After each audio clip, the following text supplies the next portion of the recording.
Jim, would you like to lead us? Yes. Pledge allegiance to the flag of the United States of America and to the republic for which it stands, one nation, under God, indivisible, with liberty and justice for all.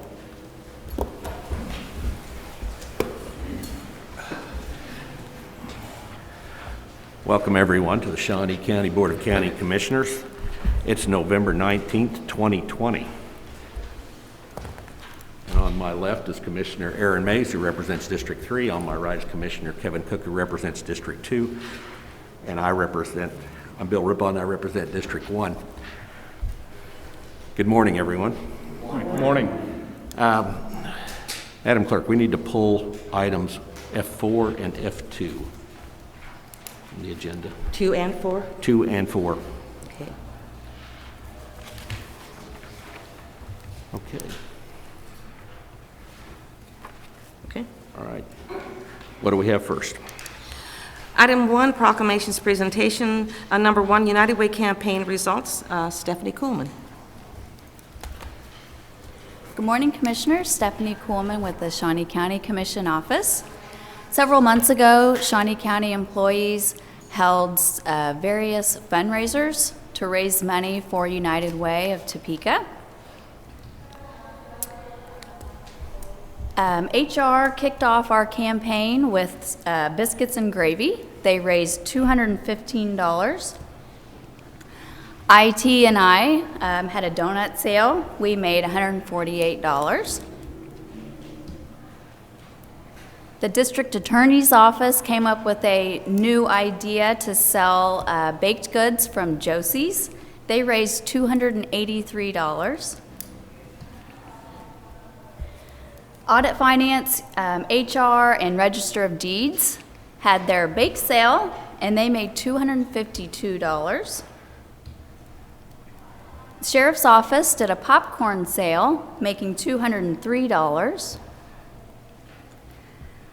Counselor's Office came up with another unique idea to sell some masks with the Shawnee County logo on them, and they had a local printing company here in Topeka called Go Blue print them for us. They turned out excellent, and they raised $538 with that.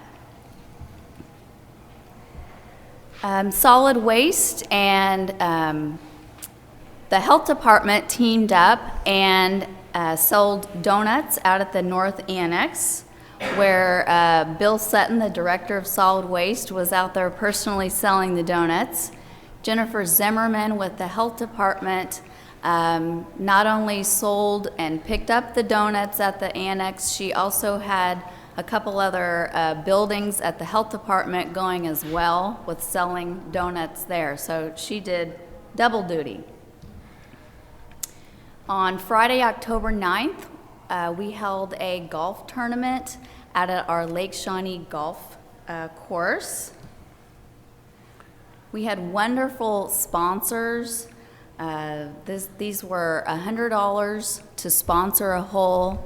We had the FOP Topeka Lodge number 3, First Choice Chiropractic, Professional Engineering Consultants, Teamsters Local Union number 696, Schwart Design Group, Blue Cross and Blue Shield of Kansas, Willis Towers Watson, Farmers Insurance, HTK Architects, McRoy's, Brian and Jenny Cole, and CF Engineers. So we thank you to all of our sponsors. We had 19 teams, equaling 76 participants. It was a wonderful day. We had great weather. Everyone said they had a great time. Wonderful raffle prizes. The golf tournament, we made more than last year, $2,677.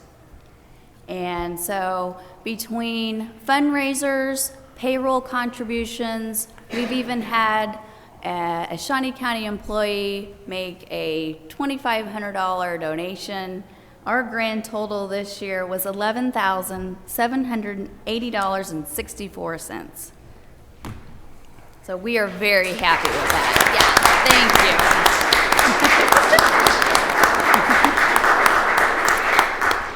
Now, I would like to welcome up Marty Hillard from United Way, if he would come up and share a little bit.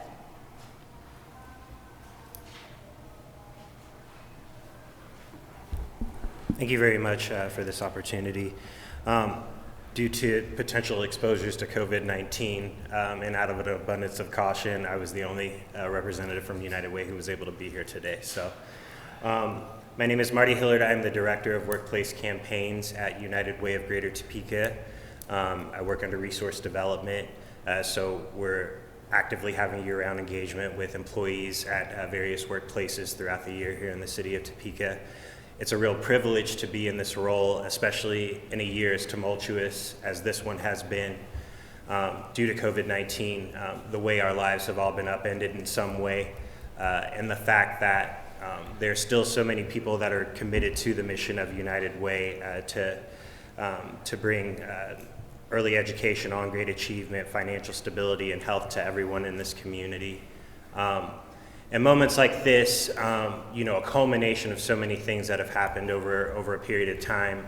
I'm just reminded of how proud I am to be a part of this community, that Shawnee County was still able to forge ahead and even have any activities to raise funds for United Way is just so incredible. I also have to acknowledge Kendall, who is one of our campaign ambassadors this year from Department of Corrections, I believe. Yeah. And just all the tremendous work that she did, and just her presence among us was really incredible. So just really grateful for her and all of our campaign ambassadors this year.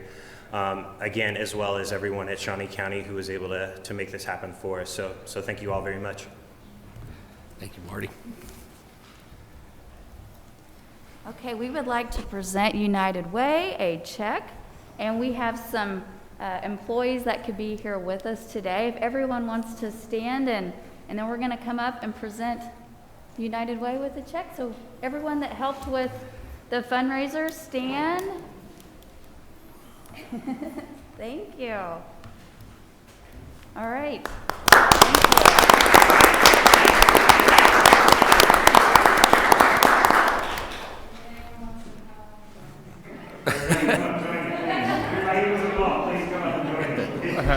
Let's make this special.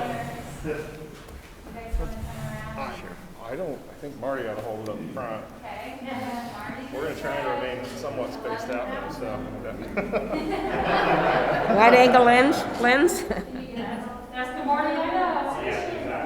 I'll stand behind you too.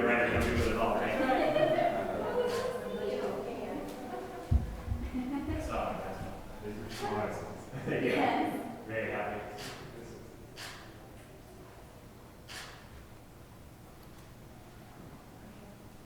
All right, let's go for me. Amanda.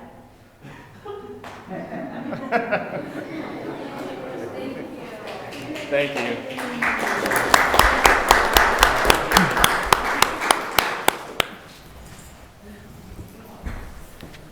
Thank you, Stephanie and Eve, and all the departments that contributed to this worthy cause.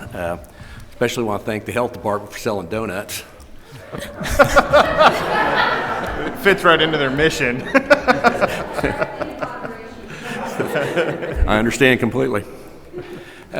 Marty, thanks for stopping by. Very good. Thank you. Very good cause. All right. Next presentation. Item 2 under proclamations presentation, mental health update, behavioral health care, Bill Persinger. Commissioners, members of the audience, the press and the media, I just want to put in a word of health this morning. It's my personal theory that if you take a donut and put it on a plate and let it sit out for about an hour, all the bad stuff leaches out and then you can eat it. So more power to our health department director. Well, as long as we're celebrating this morning the eating of donuts and all the good things, I want to recognize several of our Vallejo Behavioral Health Care Governing Board members in the audience. Stand up, Frank, Dick, Sergeant Clam. Am I missing anybody? Josh was, there he is, back there. All right. So without these folks volunteering their time, the Mental Health Center would not be able to carry out its crucial mission. You're going to hear, I'm going to stand up every time I come in here, and especially in now and in 2021, and thank you for your outstanding support. Your funding increase of nearly 9% sets the bar for other counties, and I know that with the amount of money you put in per mill levy, you're right there above average with the other counties, and when you consider all 105 counties, and we thank you.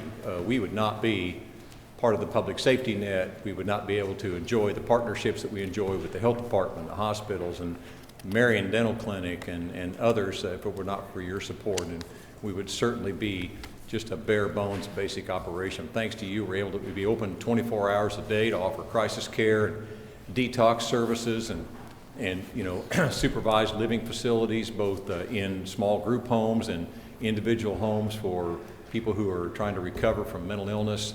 The alcohol and drug services that we're able to offer all goes back to you guys. With county, in fact, some counties have been funding community mental health centers in Kansas since 1961, 2 or 3, and I think we all signed on in 67. There was a large wave that came on in 65 to 70, and you folks are just the cornerstone of who we are and what we do.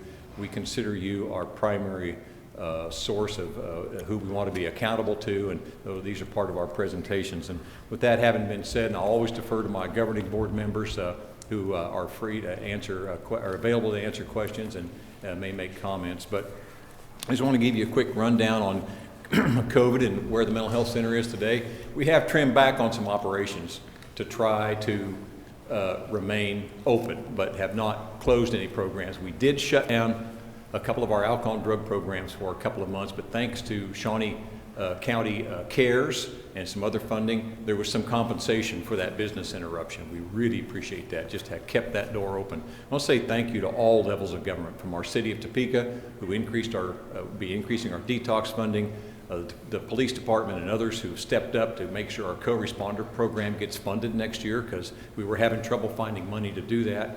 Sergeant Clam led that way, along with Chief Cochran and City Manager Trout. But all levels of government, from local to federal, have stepped up and helped mental health really here and across the state keep doing its job. But the basic message on the COVID-19 is we take an abundance of precaution: temperatures every day, questionnaire, masks, lots of staff education, deep cleaning, all sorts of things. We were able to use some of our CARES Act money to replace the flooring to promote health.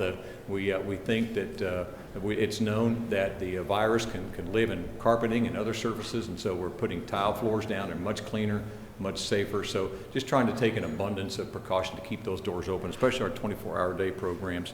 So I'll just, at your leisure, let you look through that and brief yourselves, but your mental health center is open and doing well, as are our partners, Family Service and Guidance Center and Breakthrough House, Sunshine Connection, a peer support group here in town. So we just appreciate your support and want you to know that we're there for the community during these really, really tough times. The financial report is attached, and that is our financial statement, our income statement as of October 31. I'll just touch on that real briefly, and have also provided reports to Betty and Jim and others here in the county so they can help us keep track of our financial accountability to you folks. So we're holding our own is the best way to say that, and had a couple of good months here in the fall, following some really bad months where our Medicaid revenue dropped as much as 35% from prior to the pandemic. If that had held in place and we would cast that out over a year, it would have been well over $1.5 million with that kind of loss. But now the Medicaid is back up to within about 4 or 5% of where it used to be. We think it's going to get back up there. Telehealth and telephone has saved us and saved our clients in that regard, because of Medicaid. KDHE, with the support of KDADS, our licensing and funding authority, has allowed us to use the telephone, because a lot of our clients don't have connectivity. They've also allowed us to pass out laptops to some of our consumers and do telehealth for their prescriptions and their counseling, their peer support, even their crisis care. So that has allowed us to stay connected and keep that revenue coming, so that those county dollars are in place to support all that. And so we appreciate all that. There's a couple of adjustments at the bottom. One is a loss on gains and gains or loss on investments. It is a loss. I think everybody's experiencing that. But we do try to account for that. And then we have actually 3 corporations: one that raises money, one that runs a couple of residential care facilities on Southwest Fraser, and those buildings were donated to us about 20 years ago by the Menninger Foundation. We operate that as a separate nonprofit. And so we had 2 houses. We took one of those houses and transferred it over to the behavioral health side, and so that did bring some cash with it, and that shows up here in the report. So, but when you take all that out, really, we're behind that standard $500,000 or so that you've heard me speak about before, and looking at ways to try to make that up in the coming months and years. Hopefully, increased support from Medicaid. Maybe a bump in the rates are in the offing. That would help a lot. Even a 2.5% increase in our Medicaid rate, which is something like half our revenue and something like 70 or 80% of our fee revenue, would mean another $200,000 or $400,000 for the mental health center, depending on utilization. And even a 2 or 2.5% increase in state grant money would bring another $200,000 or $300,000, which would make up that gap. The county funding that was increased, Vallejo will net about $111,000 of that $170,000 that you granted for mental health, makes up a lot of that territory. So we're hoping for better days to come, and so we just wouldn't be able to do it without your support. This financial statement will change a lot once we apply the PPP, the loan that we got through Fidelity Bank here in Topeka. Is a $2.7 million loan. Kept us from furloughing, laying off, changing, downsizing. We kept all of our employees in place thanks to that. But once all that accounting's done, and you'll see it for sure in a draft income statement probably after the first of the year, but you'll also see it in the audit, which we will present to you probably next May, June, July-ish, kind of whenever that gets done. But anytime you have a question about our finances, I know Betty's well-versed on that. Each of you are. We'd be glad to answer any more details about that. Let me just make a couple more points, and then I'll pause. Our collaborations are really what keeps us going. I have to mention the health department, the rescue mission, the police department, the sheriff's department, our ambulance services, all those, the 2 hospital emergency rooms, and even the new hospital the small hospital out there at near the mall. Those relationships really keep us going. And I don't think any one of us could do this by ourselves, but we would just not exist if it were not in the context of all our fine social services and healthcare services. So we just listed a few of our collaborations there. I know we've been meeting every week with the United Way of Greater Topeka about food security. You think, well, food security, what's it got to do with mental health? It had a lot to do with mental health. And so Brett Martin is leading the charge on that through the United Way. And we just had some great discussions about what we can do for people, not only for food, but housing and other kinds of services that we're working on. Those collaborations make us, and we're so grateful to be a part of Shawnee County. Public policy, I can sure provide you with a list of what our statewide trade association will be seeking in terms of public policy from the legislature in 2021, but it's all about housing, state hospital beds, funding for crisis care. Shawnee County is one of the few mental health centers in the state of the 26 that gets special funding to do 24-hour-a-day crisis care, and that funding is growing across the state so that more counties can do what we have been doing here in Shawnee County since 2012 and have ramped that up since 2014. With that, commissioners and members of the public, I'll stop and take questions or address concerns. Chairman. And I'll also defer to my governing board members if they want to add anything. They watch me pretty closely, so. Bill, have you seen, with all the COVID pandemic going on, have you seen more attempts at suicide? Have you seen more drug abuse and addiction than normal? Not more, Commissioner. The suicide rate is about steady, maybe even down just a little bit, and as is, of course, it's a little hard to measure with the alcohol and drug abuse because we're only putting 1 person to a room now instead of 2, so the utilization is actually down. I don't think the problem's gone away.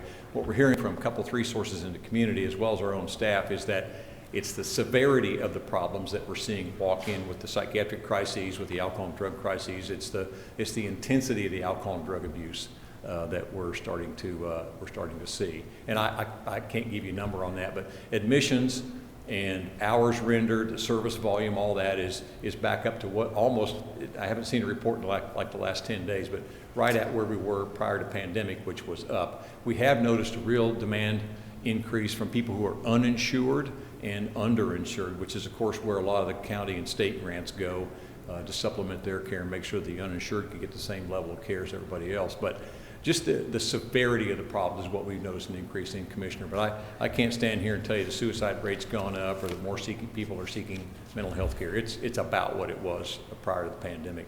I don't know if some of that's fear of coming in, or people found other ways to cope. And of course about Vallejo, so sometimes folks that have maybe kind of daily problems of living, and I don't want to minimize any kind of emotional problem because we all hurt, but I think that at Vallejo what we've kind of specialized in are people whose problems have gotten to a point where they just they can't carry on any longer. And so I think kind of the general public who is hurting have probably found other ways to cope and carry on: family, friends, churches, work, other kind of relations, private therapists, for example. But our demand from our highest risk individuals, and the most at-risk folks who are really trying to recover from some severe mental illnesses and some severe addiction, we have not seen an increase. So. Commissioner Cook? That was my questions. Commissioner Mays? It can't be said enough how valuable the service you provide is to our community. Thanks, sir.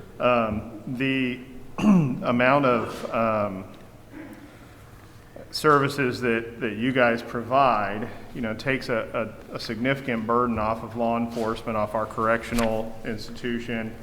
And I think if you ask law enforcement, I think a very high percentage of our crimes in Shawnee County can be traced back to drug and alcohol and mental health. And so I think that the money that we budget for you guys, I think, is money well spent in many ways, and I appreciate all the work you do.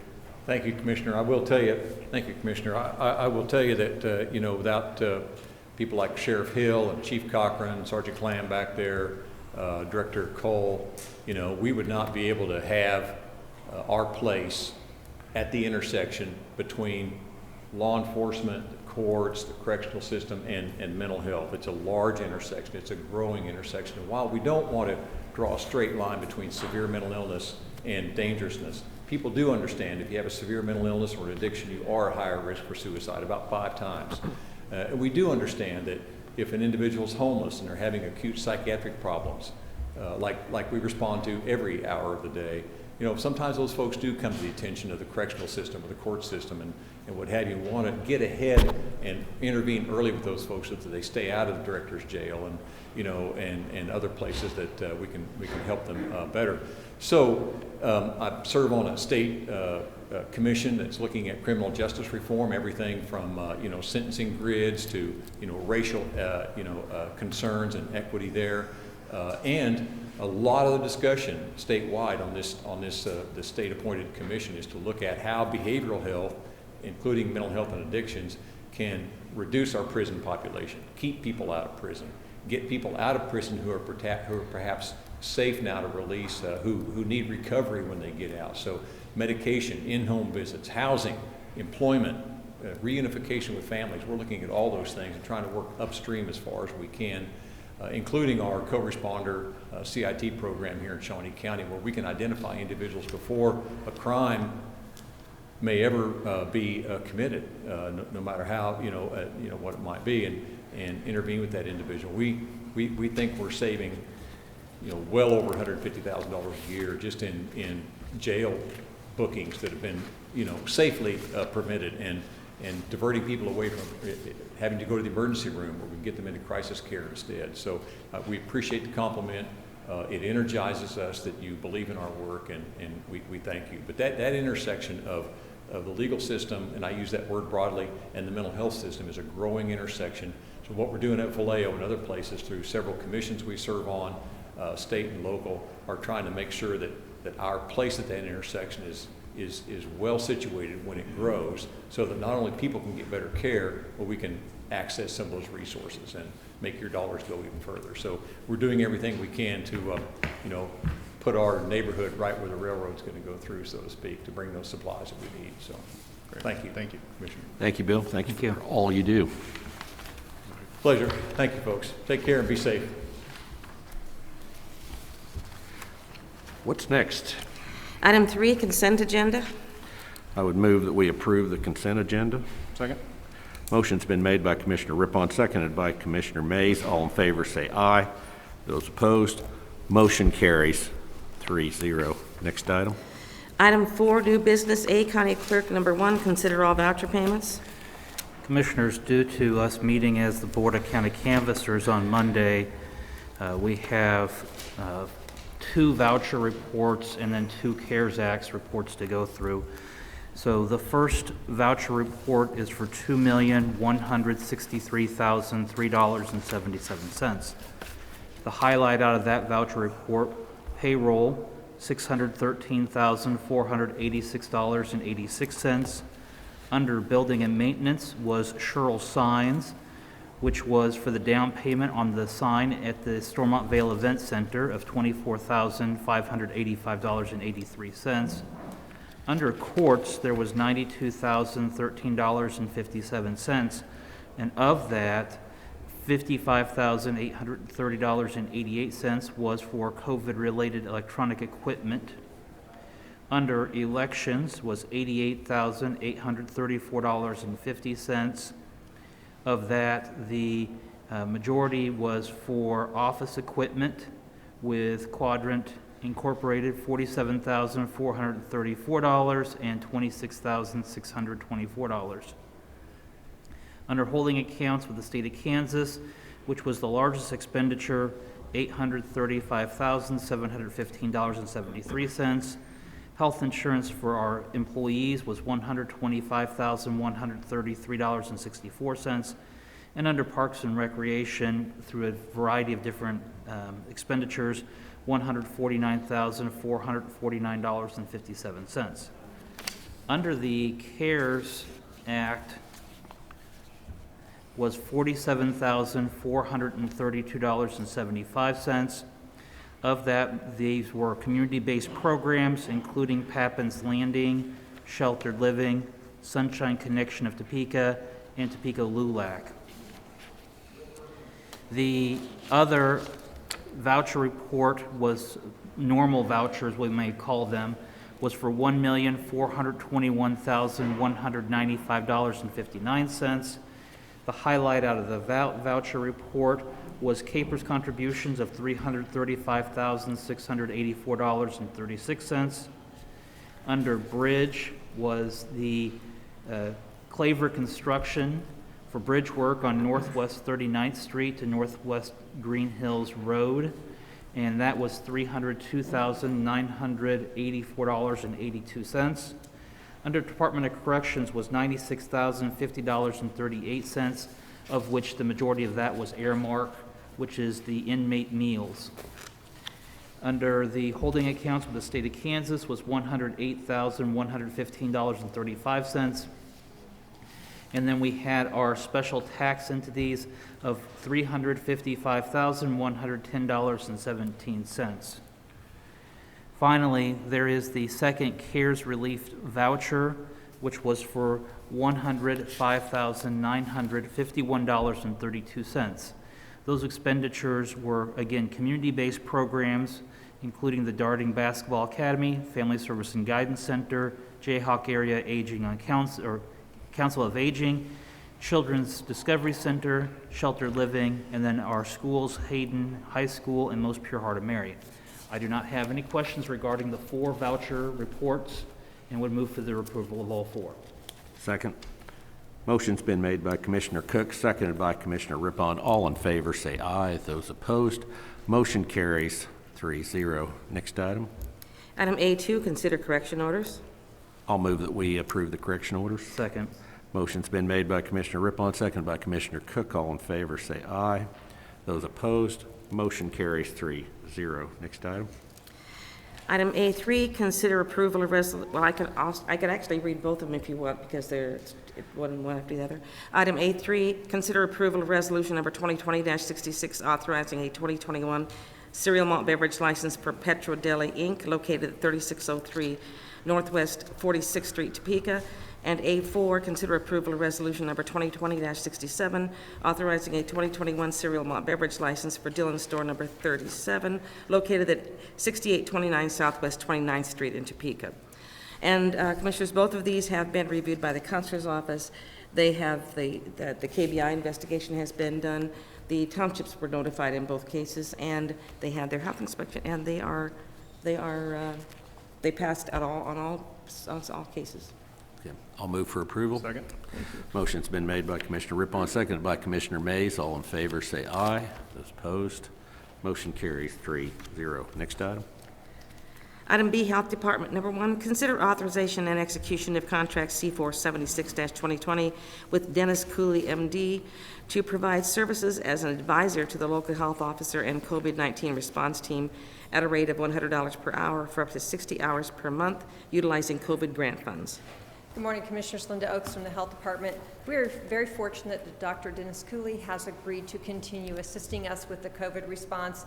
He began in June. He's been a valuable member of the team, doing lots of research for us and for the health officer, assisting with a lot of the school questions, especially sports.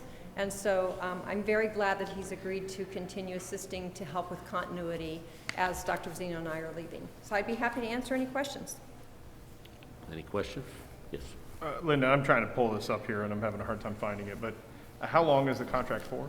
It is for a year, yeah, Okay. but it's got a 1-month cancellation clause. Okay, thank you. I would move for approval. Second? Motion's been made by Commissioner Cook, seconded by Commissioner Mays. All in favor, say aye. Those opposed, motion carries 3-0. Next item. Thank you, Commissioner. Thank you, Linda. Item C, corrections. Number 1, consider approval of request for the sole source purchase of the Guard 1 inmate tracking system and supporting equipment at a cost of $138,171.40, utilizing COVID relief funds, and authorization and execution of contract C477-2020 for same. Good morning, Commissioners. Excuse me. Brian Cole, Shawnee County Department of Corrections. This is just an amendment to the current contract we have, and Guard 1 is a sole source in providing us this, this project. But basically what this is to enhance the accountability system for both staff and the inmates to be able to better track our inmates and to be able to provide better efficiency for our staff. This system will allow for us to be able to be much more efficient when it comes to contact tracing when it comes into the jail, instead of having our staff watch hours and hours of video to find out what inmate. This will give us an immediate report on what inmates were around each other that fall within our guidelines. We already will know what staff are involved, but this will be able to, for us to help mitigate to meet our challenges, to help us be more efficient, and to enhance the safety and security and our mission critical operation. We've worked very closely with the Sparks Committee and Betty Griner regarding this. Eve Kendall's here with any questions you may have that this would fall under, and Whit O'Brien did approve for that this would meet the need for COVID CARES Act money. But again, this is we find this very vital to the safety and security. But more the reason we're here is because it allows us the nexus to COVID to be able to contract trace very much easily and much more efficient. So I would stand for any questions you may have. Mr. Chairman. Yes.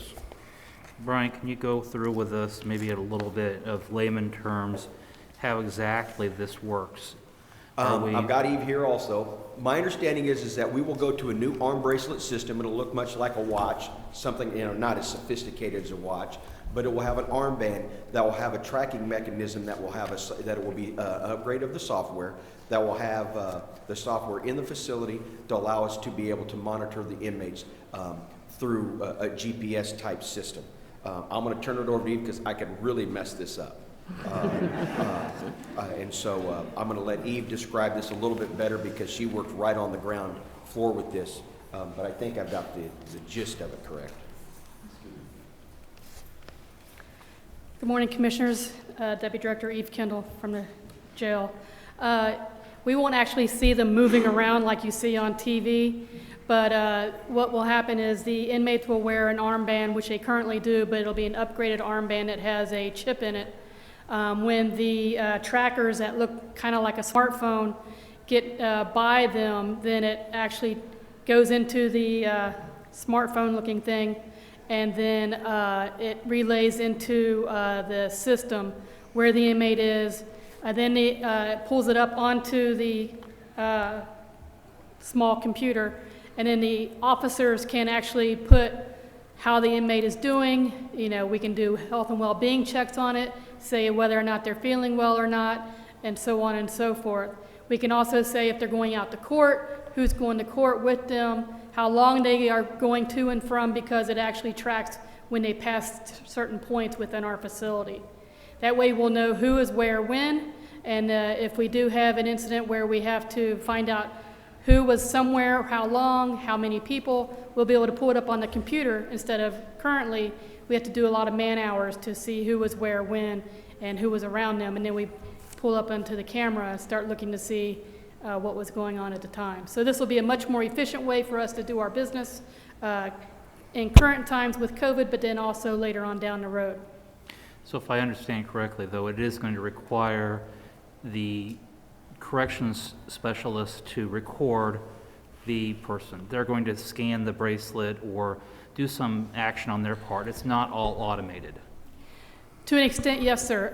We will have some sensors like on the walls in certain areas, and when the inmate walks by, the sensor will be close enough that it'll track the inmate. But it also, each officer will have a handheld device that they can detail information if needed, as far as if they're doing a health and well-being check, if we're doing suicide screenings, that kind of thing, so that we can do that also.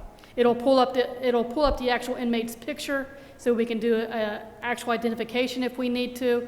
It'll run back and forth with our New World system, the inmate system itself.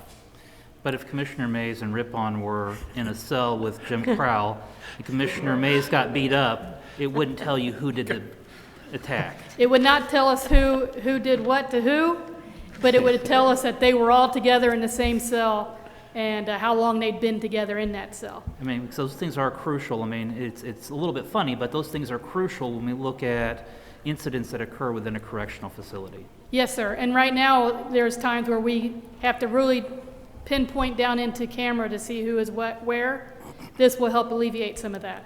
Okay. And do I understand that it also like records heartbeat, or is that true? Is it I haven't seen that in our system. Okay. We can actually put in there if somebody does their blood pressure or whatever, or their heart rate, it can be implemented into the system manually, but I don't know that it actually will. Oh, okay. That might be a year or two down the road, sir. Okay. Are these hard to remove? I mean, they can't just slip these things off or anything, are they? If they are put on properly, they are not easy to remove. Okay. Commissioner Mays? How much of this expense is going to be for the setup, and how much is going to be for the subscription? Because I mean, obviously, we're probably, I assume that we'll be paying for multiple years after this. And I mean, is that, it says this is a one-year contract right now, but. Yes, sir. Let me pull my page here. There is an annual subscription, and I believe it is $24,250 annual cost after year one. Okay. I guess I'm missing that, 24,000. so, okay. The other thing I wanted to ask is in regards to the bracelets, are they reusable, or do we need to buy a large supply of them up front? We are purchasing it. They are a one-time use. I've already asked that. I didn't know if it would be something to where we could put them on some type of a device and reuse them. They are a one-time use. We have purchased enough to be able to implement the whole process for our initial inmates, because we run around 500 right now. But we have we have that to be able to absorb in our budget for the future. Okay. Because we currently buy armbands anyway, it's just an upgraded armband. Mm-hmm. So they're a couple dollars more than what we're currently. Okay. Any other questions? I'll move for approval. I'll second. Motion's been made by Commissioner Cook, seconded by Commissioner Rippon. All in favor, say aye. Those opposed, motion carries 3-0. Thank you, Thank Eve. you. Next item. Item C2, consider approval of request for an emergency purchase with Foley equipment for the repairs needed for 2 generators to pass the annual requirements for load testing at a total cost of $24,592.80 with funding from the agency budget and authorization and execution of contract C478-2020 for same. Good morning, Commissioners. Brian Cole, Shawnee County Department of Corrections. Before I go on this, to answer your question, Commissioner Rippon, there are systems that do have the heart rate.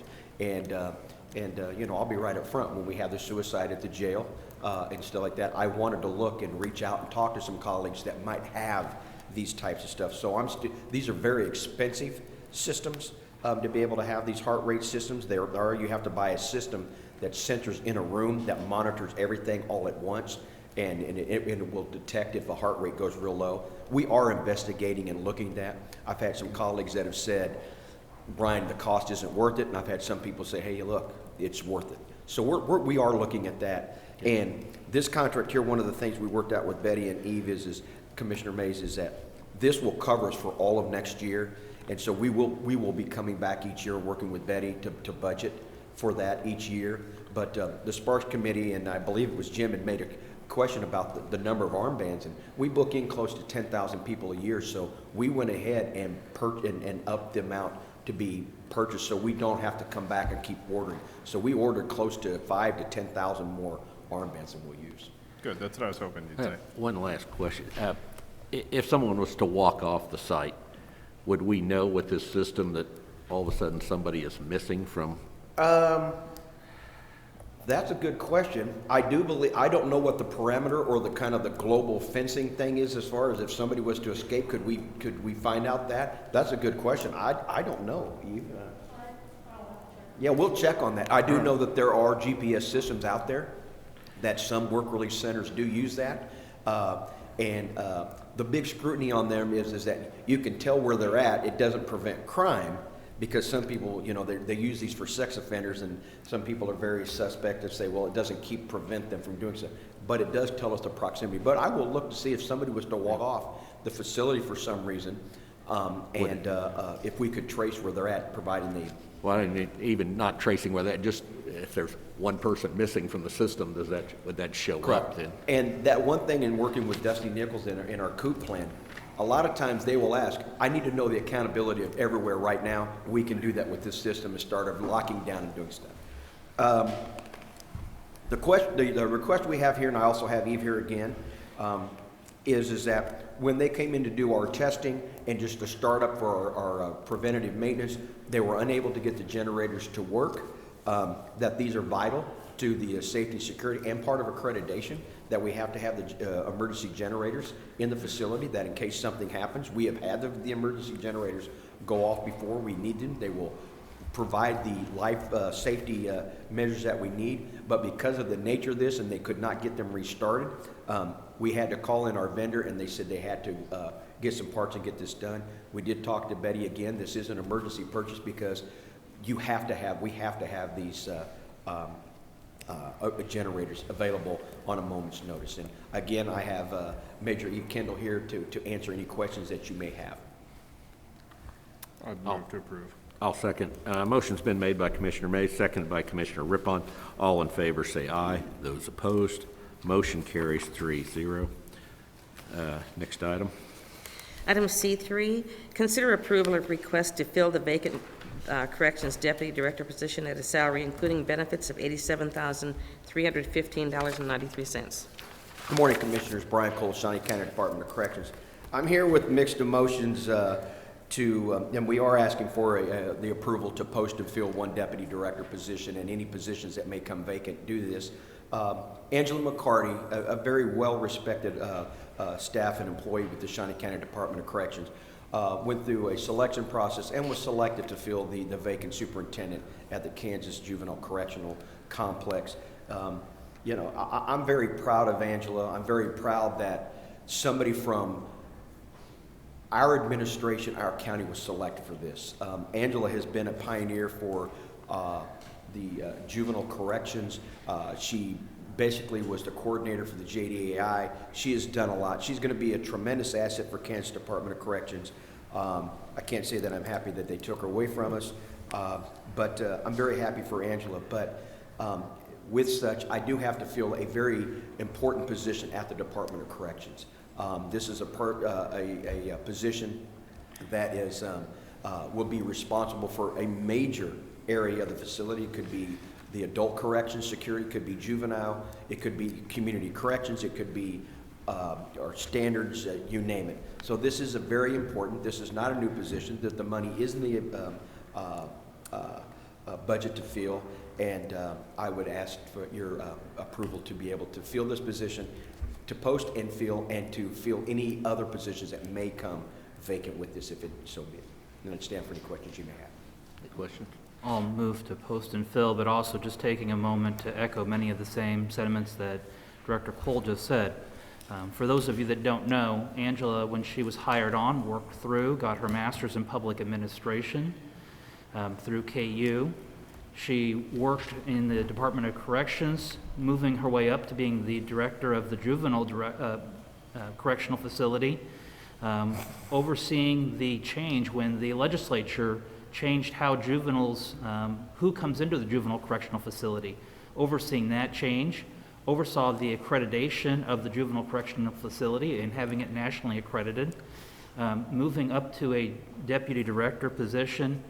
So this is a success story for Shawnee County, and while we hate to lose her in Shawnee County, I think this is a success story for the state of Kansas, having her at the juvenile correctional facility and being able to have such a strong influence and knowing that she got her roots here. So Yes. I would move for the approval of the request, though, to fill that position, and it's going to be big shoes to fill. I'll second. Motion's been made by Commissioner Cook, seconded by Commissioner Rippon. All in favor, say aye. Those opposed, motion carries 3-0. Thank you. Thank you, Brian, and thank Angela from all of us. Next item. Item D, Administrative Services. Number 1, consider approval of resolution number 2020-69, formalizing procedures for the annual transfer of medical payment funds for the Shawnee County Department of Corrections budget to the Detention Facility Medical Expense Fund. Good morning, Betty Greiner, Director of Administrative Services. I am asking for your approval to allow the Department of Corrections to transfer year-end budget monies, if they have any left at the end of the year, to the Detention Facility Medical Expense Fund. As you know, these inmate medical expenses fluctuate greatly from year to year. 2019 was a very tough year for these inmate expenses, and it's very hard to budget for those or to estimate what those are going to be.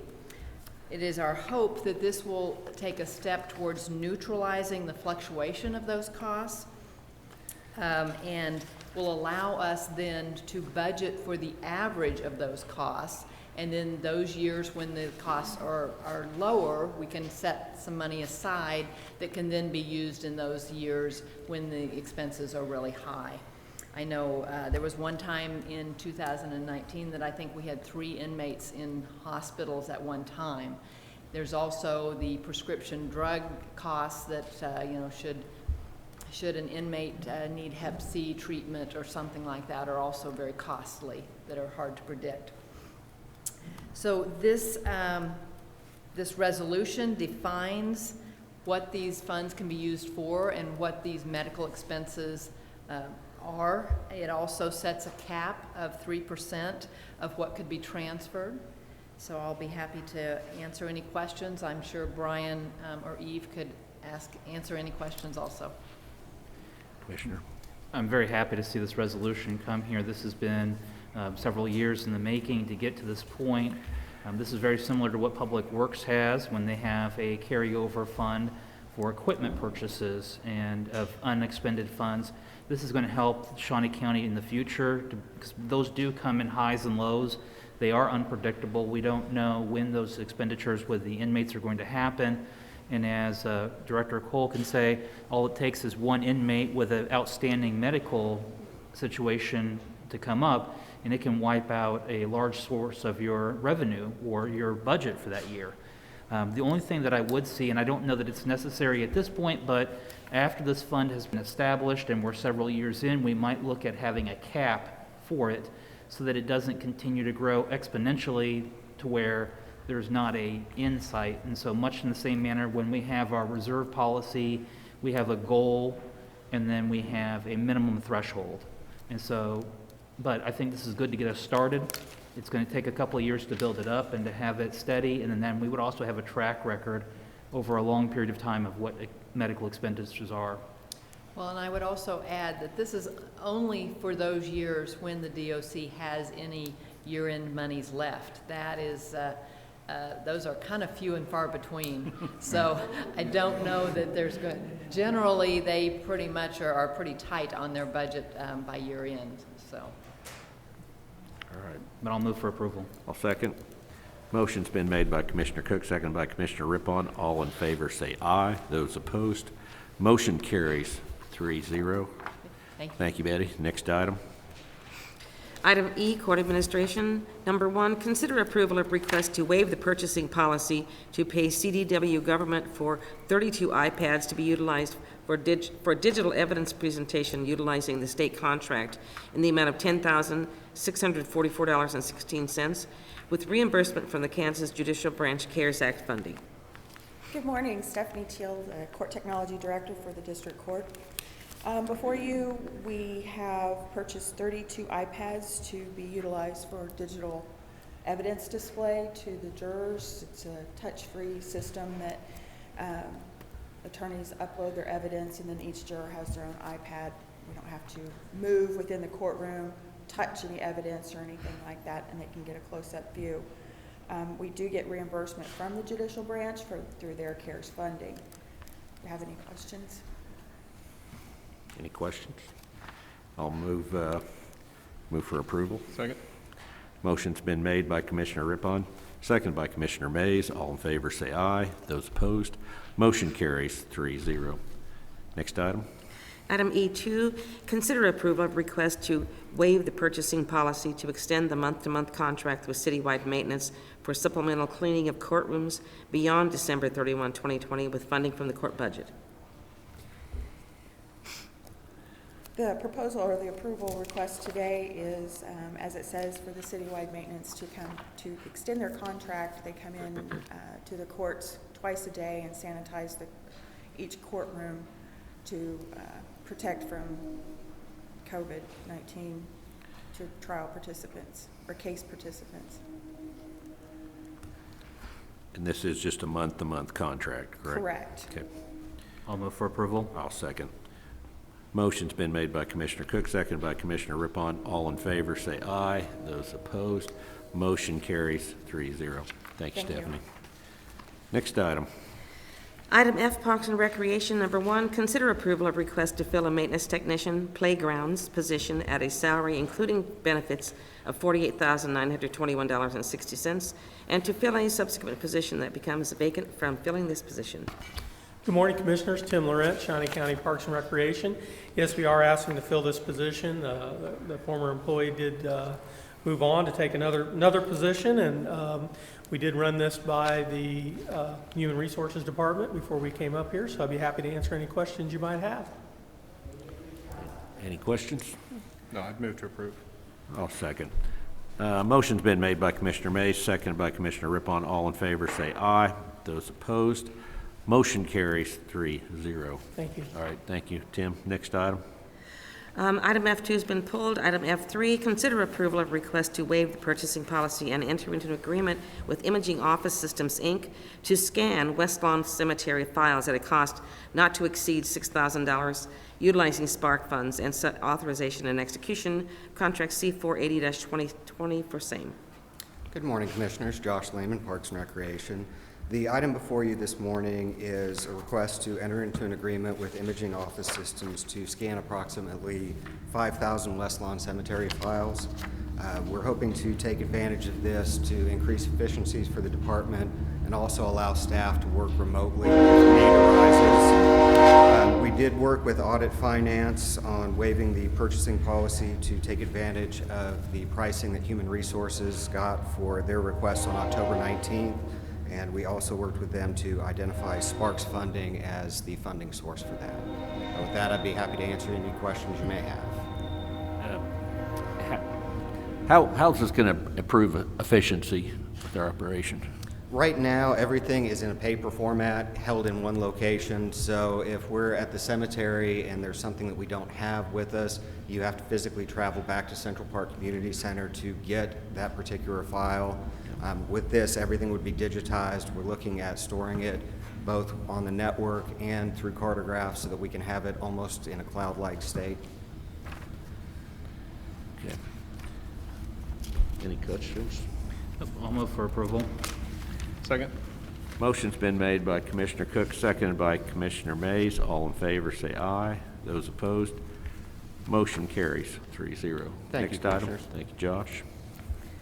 Item F4 has been pulled. Item G, Stormont Vale Event Center, number 1, consider approval of request for additional operating funds not to exceed $200,000 from the Shawnee County Contingency Fund account. Good morning, Commissioners. Kellen Seitz, Spectre Venue Management, and the Stormont Vale Event Center. The request before you today is an additional operating subsidy funding for our operational account in the amount not to exceed $200,000 from the Shawnee County Contingency Funds. As you can imagine, at the beginning of the pandemic, we were trending very well in the first quarter of our operational year, roughly anywhere between $50,000 to $70,000 ahead of budget. As we currently sit, our revenues are down from budget by about $826,000. We've implemented a significant amount of cost mitigation strategies that have reduced our expenditures to budget by about $529,000, but we're still currently behind budget by roughly $297,000, and estimating and forecasting to be behind budget at the end of the year by about $667,000. So the additional request for operational subsidy before you today would help cover that funding gap for our operational subsidies. Happy to take any questions that you might have. Commissioner Mays, any questions? Well, you know, as you guys know, I serve on the Stormont Vale Event Center board, and I think that they've had to make some serious sacrifices this year, as many other folks have. But you know, it's in the entertainment industry. It's been heartbreaking to see you know, the hits that they've taken, and so I know that it's been a tough year for you and your staff. And I think the cuts that you guys had to make to your budget, it's remarkable that you're only this far behind budget, given that there's really been very, very little revenue. So I appreciate that. Betty Griner, Director of Administrative Services. We've been working with them on this. 2 items that I might mention. First of all, their contract does allow for them to come back for unusual circumstances such as this to ask for additional funding. So this is not outside of their contract. It is still within the contract that we have with them. The second item is, this says not to exceed $200,000. What we're going to do is work with them, and they will just draw down money as they need it for cash flow. But we wanted to set a cap or a limit on what this would be. So depending on how the rest of the year goes, it may be the whole $200,000. It may not be, just based on the cash flow and what the needs are. Betty, what does this draw our contingency fund down to? Right now, the contingency fund is, the balance is $300,223. That is a little more than it was because we added back the money, the extra cleaning for the courts. We were able to pay that out of CRF funds, so we've added that back. So that brought the balance back up a little bit. So right now, there's $300,000 in there. Okay, thank you. Commissioner Cook? I would move for approval of the request, again, to have a cap of $200,000 that would be drawn down as Spectra and Audit Finance work towards that amount, and also recognizing the work that Spectra does put into the event center, and that this has been an exceptional year, and that, I don't know, Kellen, do you want to touch on, I know that in 2021, we have several things that we're looking forward to, and that.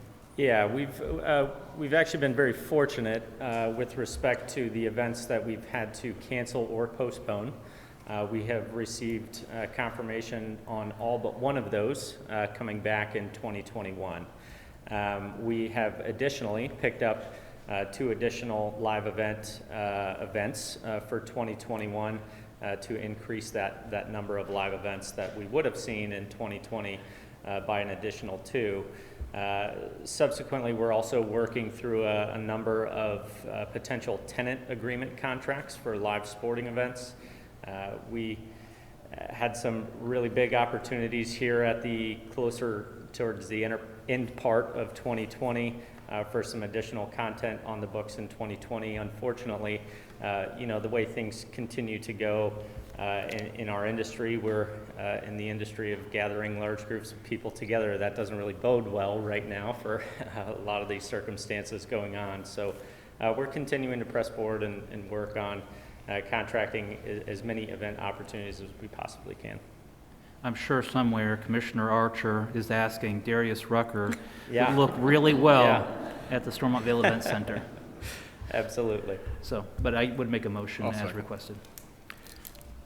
Motion made by Commissioner Cook, seconded by Commissioner Mays. All in favor, say aye.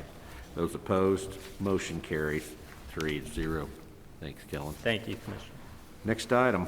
Item H, Information Technology. Number 1, consider approval of request to purchase 129 HP Elite Desk Personal Computers to replace desktop computers that have reached their expected service life through CDW government using state contract pricing at a cost of $99,975 with funding from the 2020 departmental budget and authorization and execution of contract C481-2020 for same. Good morning, Commissioners. Pat Oblander with the Information Technology Department. As Cindy mentioned, it's time for our annual purchase of Tech Refresh PCs. These PCs are used to replace computers that have reached the end of their service life in departments throughout the county.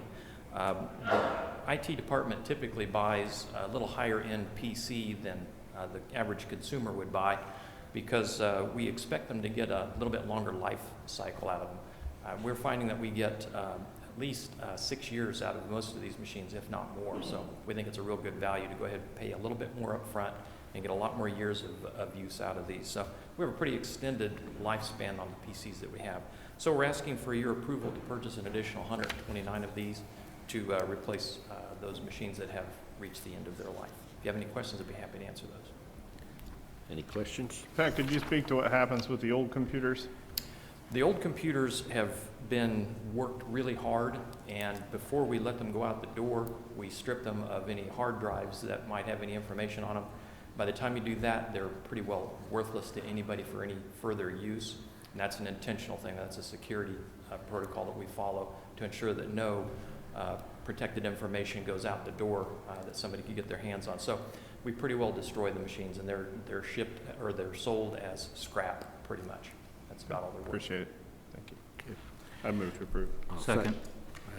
Motion's been made by Commissioner May, seconded by Commissioner Cook. All in favor, say aye. Those opposed, motion carries 3-0. Next item. Item H2, consider approval of request to purchase a 2 terabyte memory upgrade for the non-public safety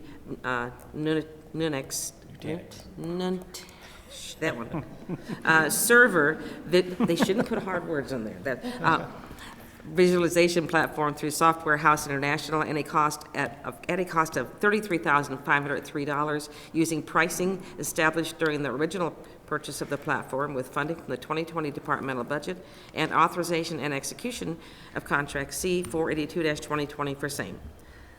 Good morning, Commissioners. Pat Oblander with the Information Technology Department again. This is a request to add some memory to the existing Nutanix virtualization platform. It's easy for me to say, Cindy. Very easy for you to say. Do that. Just don't put it in there. So this is a server that we are running that provides virtualization platform for all of the servers that we're running for the county that are non-public safety servers. We have two platforms, two Nutanix platforms, one for public safety concerns and one for all other devices. The memory upgrade that we're looking for is for the non-public safety platform. We're not out of space on those platforms for CPU capacity or storage capacity, but we have found ourselves reaching the end of the line on the amount of memory that we can allocate to the servers that need memory in order to function. So we're asking for permission to go ahead and purchase a 2 terabyte memory upgrade for that platform. And that the pricing that we've received for that through SHI is the same pricing that was afforded to the county when we originally purchased the Nutanix platform from SHI. So if you have any questions, I'd be happy to answer those. Any questions? I'll move for approval. I'll second. Motion's been made by Commissioner Cook, seconded by Commissioner Rippon. All in favor, say aye. Those opposed, motion carries 3-0. Next item. Item H3, consider approval of request to offer a candidate the position of System Administrator 1 at an annual salary of $78,395.60, including benefits, with funding from the 2020 departmental budget. Good morning, Commissioners. Pat O'Blainer again with the Information Technology Department.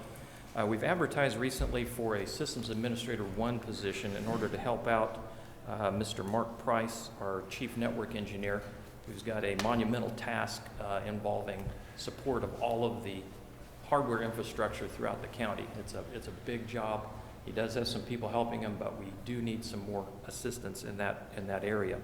We've been fortunate in finding an individual that's already doing that sort of work and has an impressive resume and a lot of experience in doing this. And we would like to offer that individual the position. We'd advertised the position at step 18 or range 18, step 1, but in order to land this particular deal, we'd like to move that from step 1 to step 3 on that range. If you have any questions, I'd be happy to answer those. Any questions? I'll move to approve. Second. Motion's been made by Commissioner May, seconded by Commissioner Cook. All in favor, say aye. Those opposed, motion carries 3-0. Next item. Thank you, Pat. Item I, Commission Number 1, appointment of Dr. Dennis Cooley to the Public Health Technical Advisory Board. Oh.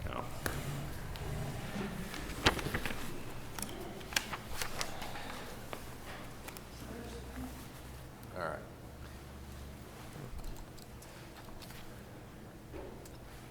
Is this one we do ourselves? Is this one we just do ourselves, or do you want to? Well, Commissioners, I had asked the Dusty Nichols and the counselor and the clerk.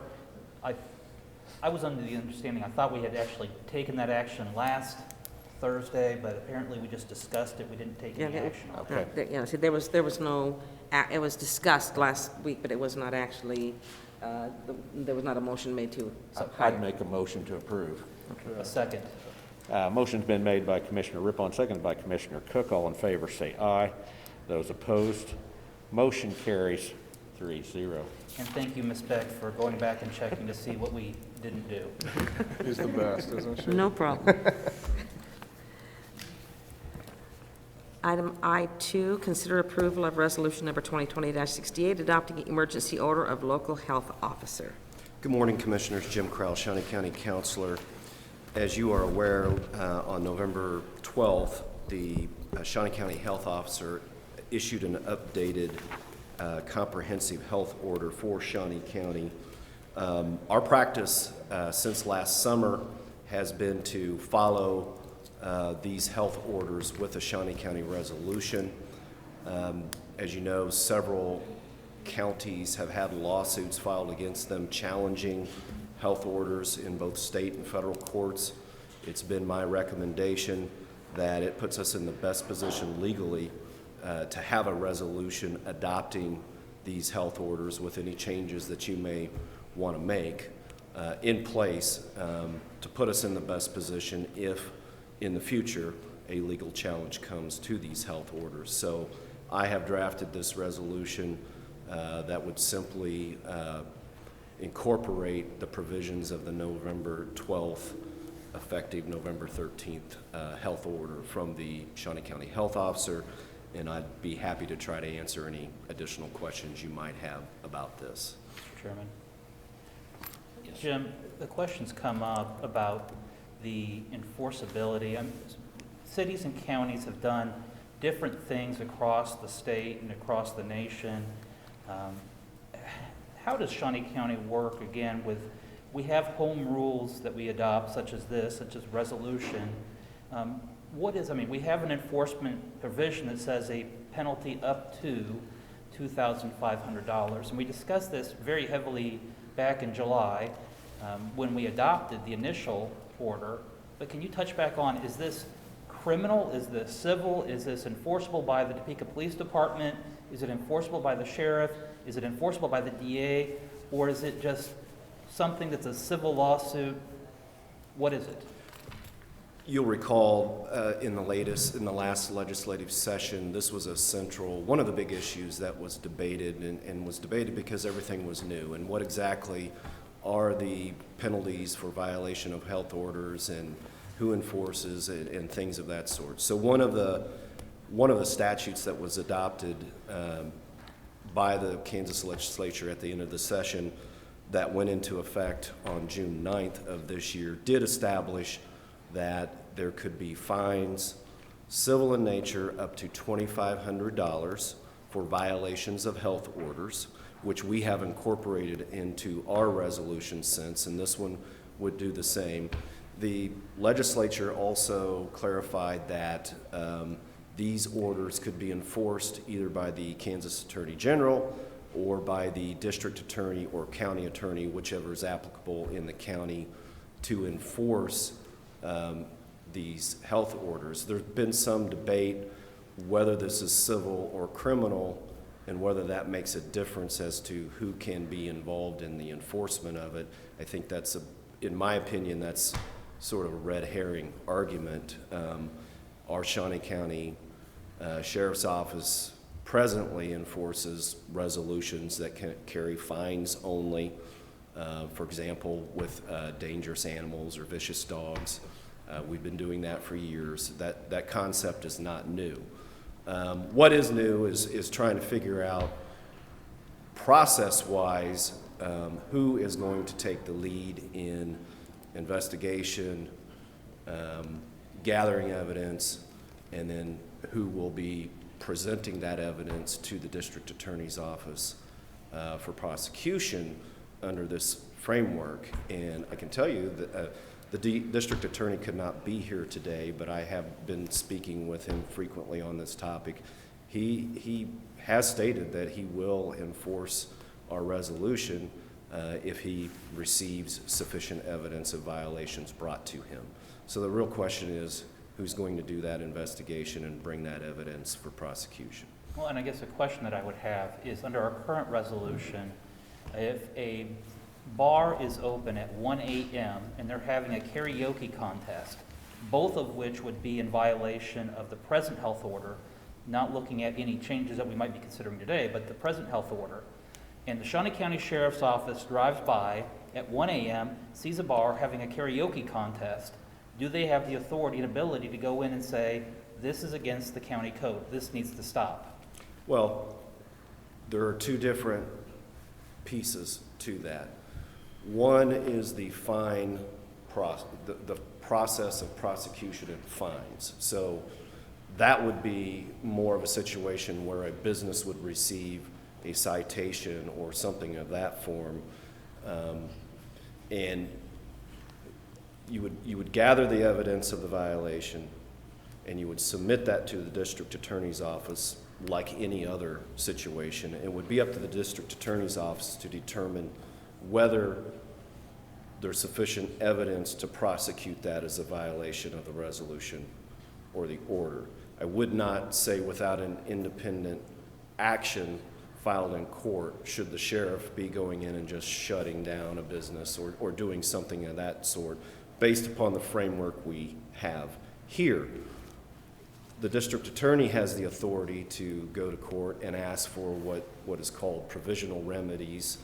We know them as injunctive relief. The district attorney could, along with seeking a fine, ask the court for an order closing a business who's violating those health orders. And if you've been following in the media, that sort of process did occur, I believe, in Riley County with a particular establishment there who has been closed a few times.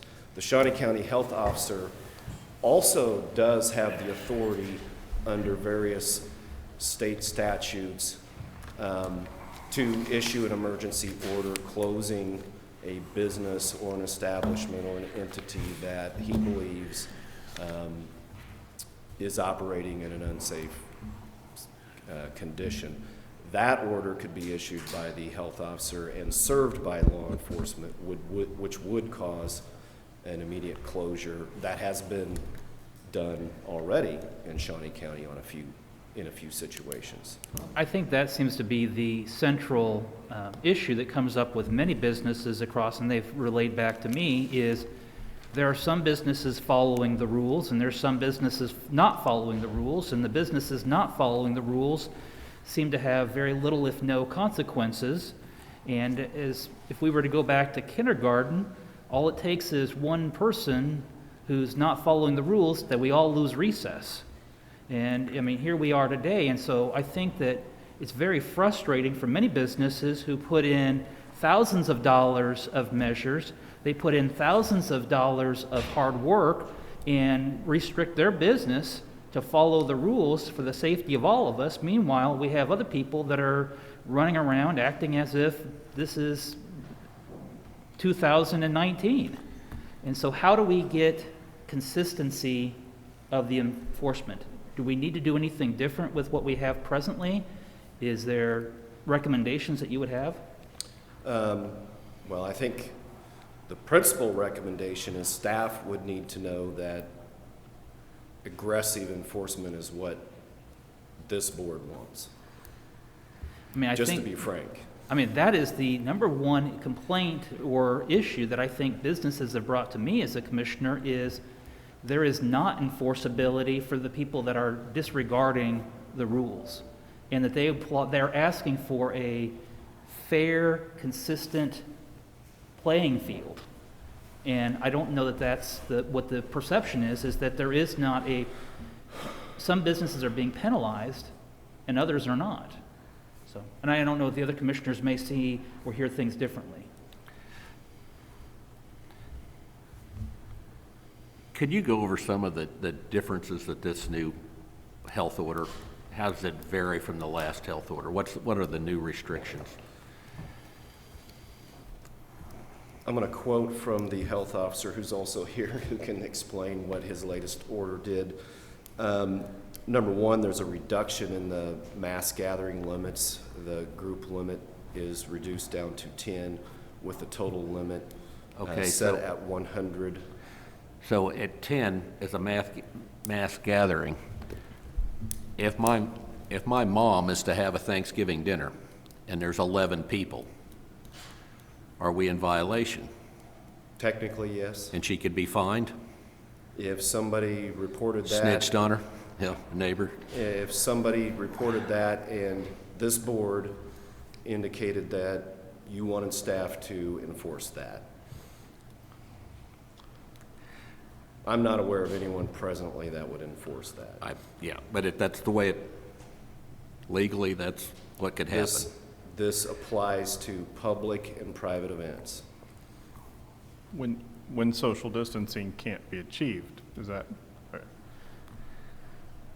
isn't that what the 10 is? I mean, There needs to be a clarification if there can be more than 10 if the social distancing is able to be done, or is it a hard number of 10? The answer to your specific question is people who live in the same household, there is no limit. Any gathering of people, private or public, that exceed 10 people, that is technically in violation of this order. The reason for that is that has become a major vehicle for transmission of this virus in the last couple of months in the community. So it's not a matter of social distancing. It's a matter that just with so much virus going around, you cannot safely bring together people. And actually, to be honest, 10 is already big. I would not want 10 people in my house at this point in time. But Commissioner Mays, I think the question would be, would not this gathering then be a violation? We have more than 10 people in this room, even though we're spaced apart. That is an excellent question, Commissioner, and I wonder myself. I wonder why this board hasn't gone a full online meeting like many other public bodies have done. I think it's time to do it, or at least consider that. I mean, I think the legislature needs to be able, I mean, again, it's a state, but the legislature is going to be due to gathering very soon. And I know that they're struggling right now with how they're going to function, since the Kansas Constitution requires them to be present in the state statutes. But getting back to us today, I mean, the reason why you're asking for that reduction down to 10 is because of the ability for transmission? Yes, yes. If you allow me a couple of minutes, can I give you a little bit of background how those decisions were made? Maybe that can guide your questions. So the order that you have in front of you was developed at the beginning of last week when we thought we were in a very dire situation with about, I believe, 700 cases reported the previous week.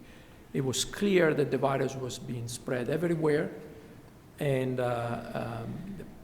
gatherings of people, in particular, small or large, were represented the main vehicle of transmission.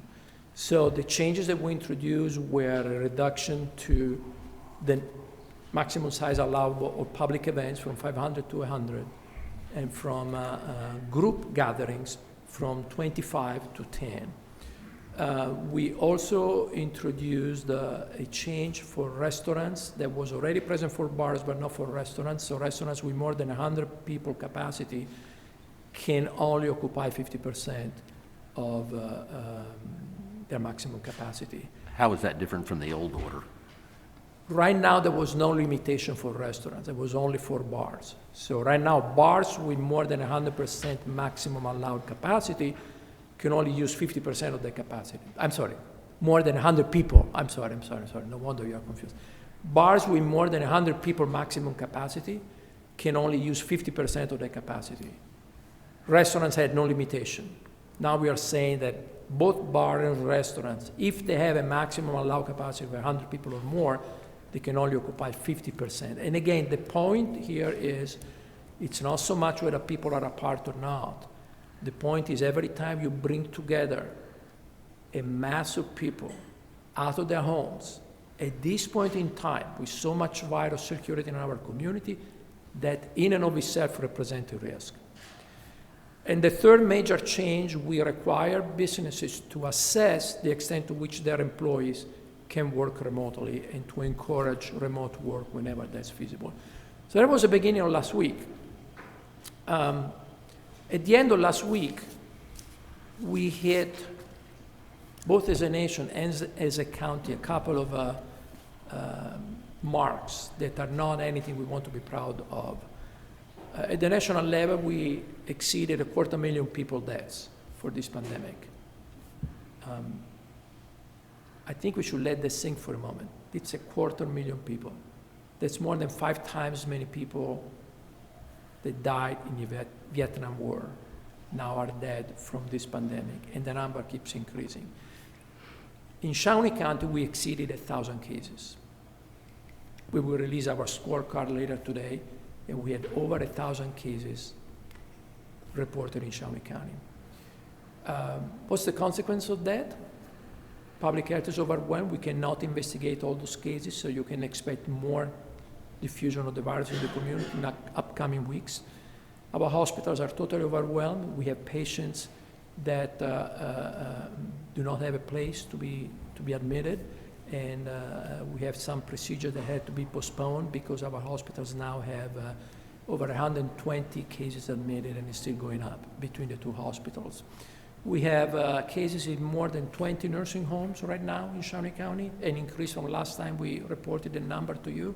It was 15, now it's 21.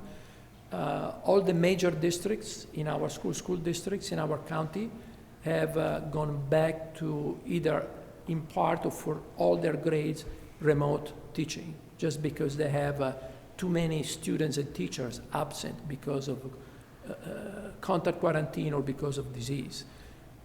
We have some private businesses that are starting to suffer because their workforce is absent for the same reason. We had 6 deaths last week, and this week we may exceed the number. So I thought that what we were doing last week was probably going to be enough, at least for a few weeks. Looking back, it's pretty clear that this outbreak is running ahead of us big time. And what we have in that order reflected the situation of 2 weeks ago. It doesn't really reflect the situation last week. So I'm here to urge you today not only to approve what was introduced last week, but to make a couple of modifications to make that order more stringent. In particular, I want to think right now, where do people gather and congregate, besides private homes, of course? There are two main places right now in Topeka. One is bars and restaurants, and the other is athletic activities, youth sports in particular. They attract a lot of youth, and they attract a lot of parents. They go there to watch their kids playing sports. We have evidence from our data, limited data we are still able to collect, that those are two major sources of public gathering, hence two major sources of infection. So what I'm asking you is to consider moving back the closing time for restaurants and bars to 9 p.m. every day of the week, and suspending all youth sports activities in the county until the situation improves.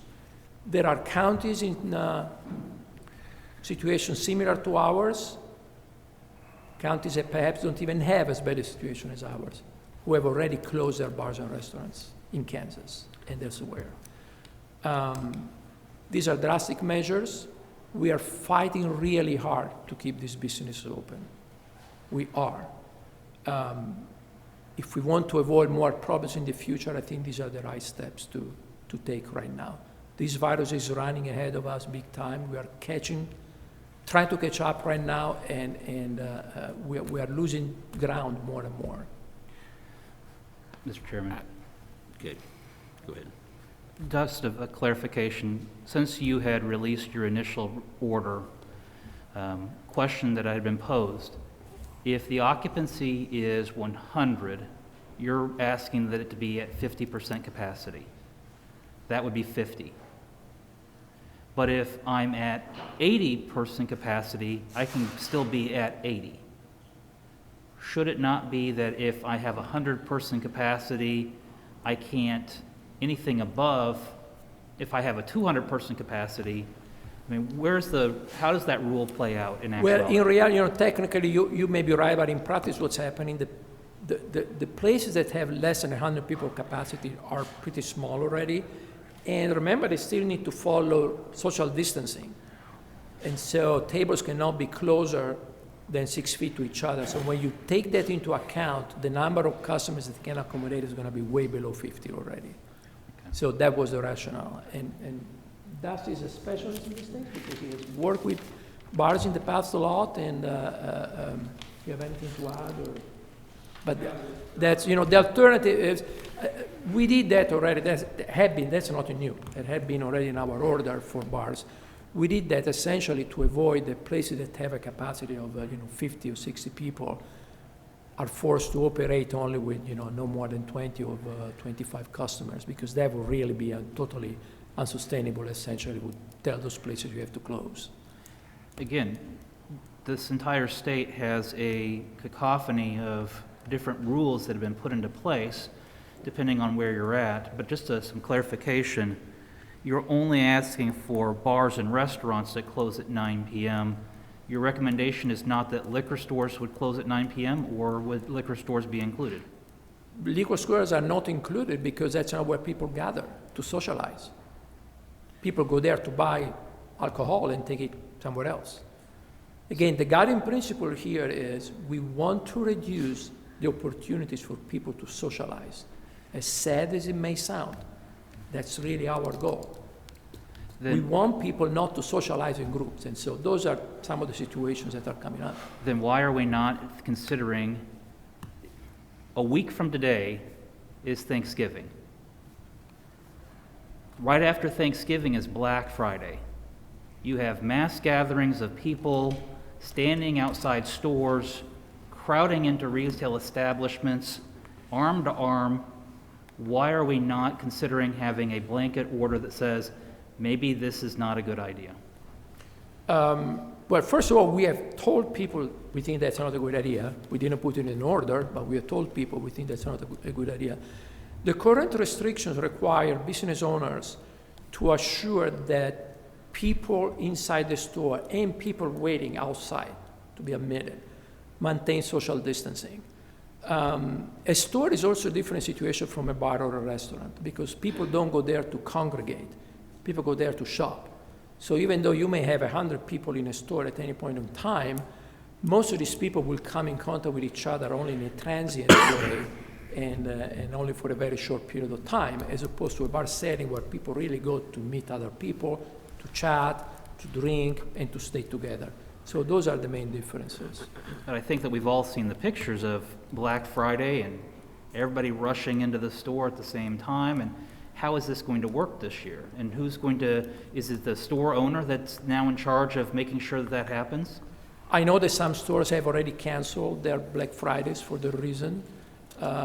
Commissioner, as you know very well, and you have taught me at some level, there is only so much regulating and policing that we can do. So in a situation like that, I mean, the drastic measure would be that we shut down all the stores for 24 hours. I don't know if you want to go that route or not. I think with if the current provisions that are in the order are implemented, that's a big if, and it goes back to your questions about enforcement and so on. But if those are implemented, I feel comfortable that those situations should not represent a huge risk, but there are still a risk, and that's why we are inviting people to just stay home at this point. Just stay home. That's the safest place to be. But at this point, you are not making a recommendation that all stores close at 9 p.m. You are not making a recommendation that there be a mandatory curfew of the entire Shawnee County at 9 p.m. I'm not making those recommendations at this time, Commissioner, but I have to tell you very honestly, and I've always tried to be honest and transparent with this board, the things we are considering here today, and hopefully the additions that I suggested you might consider, I believe they are the right things to do under the current circumstance. I believe they will be helpful.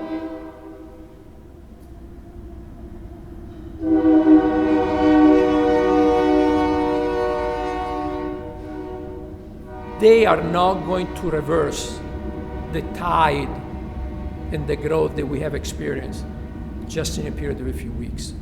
Once the virus gets outside of its box, the way it has in Shawnee County, it's going to take a long time to bring it back down.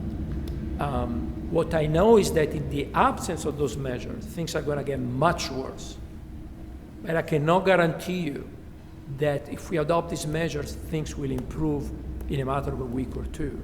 And I cannot guarantee you that I will not come back to you in a week or two asking for that additional measures that you are suggesting now, that I'm saying at this point I'm not recommending.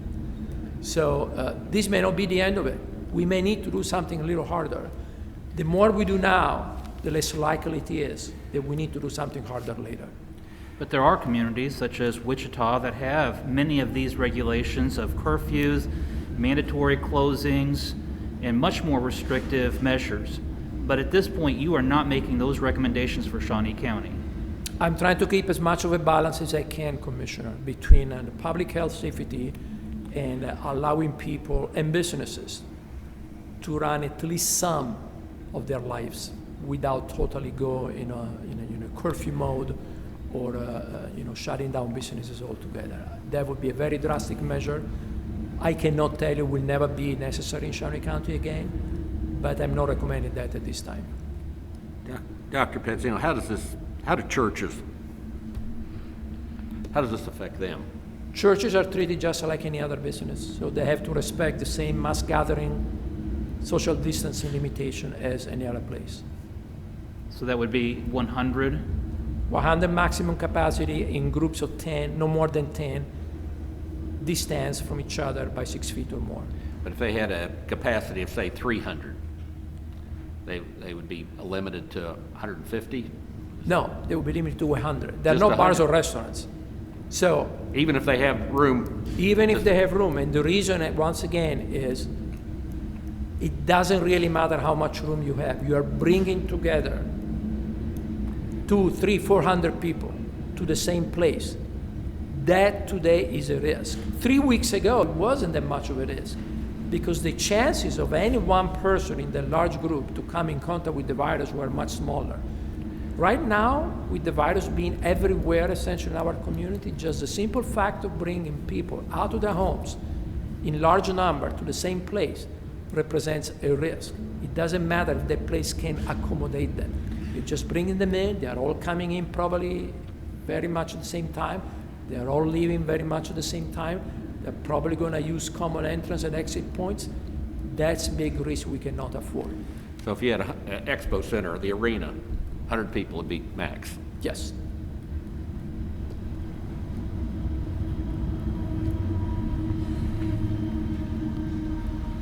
What about outdoor activities? How does your order address that?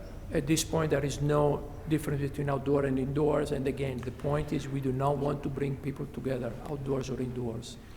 Outdoors is safer. I mean, I will not, sure.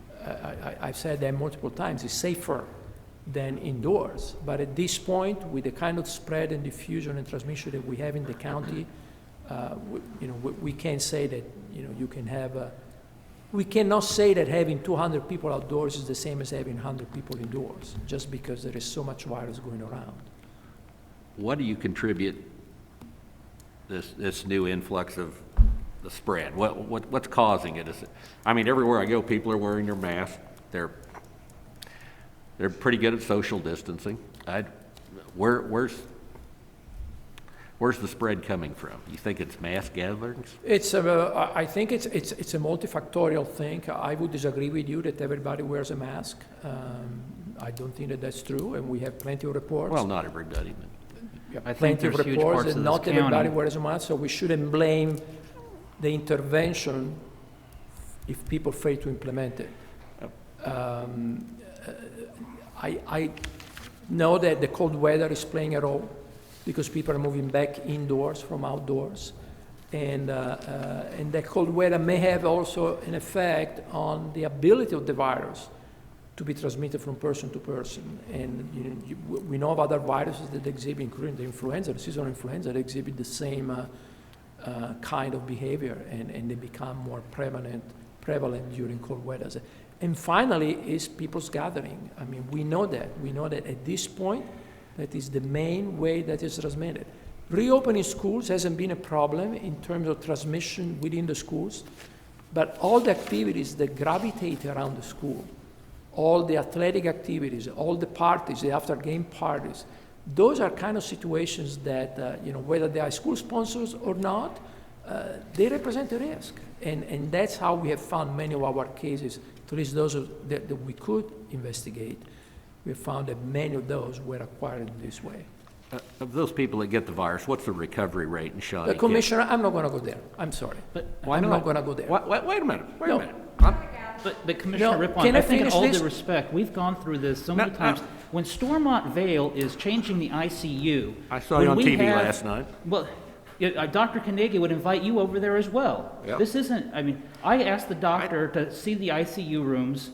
And so when we go on to Stormont Vale and you have them changing out waiting rooms and gathering spaces as emergency ICU, this might be something that is risen to another level. We're talking about real people really dying. I'm not debating with you how many people are in the hospital. I'm asking the question, what's the recovery rate in Shawnee County? Commissioner, that's the same question you asked me about 18 times in the last 2 months. And I never get the answer. I always gave you an answer. I'm here to answer questions about excuse me.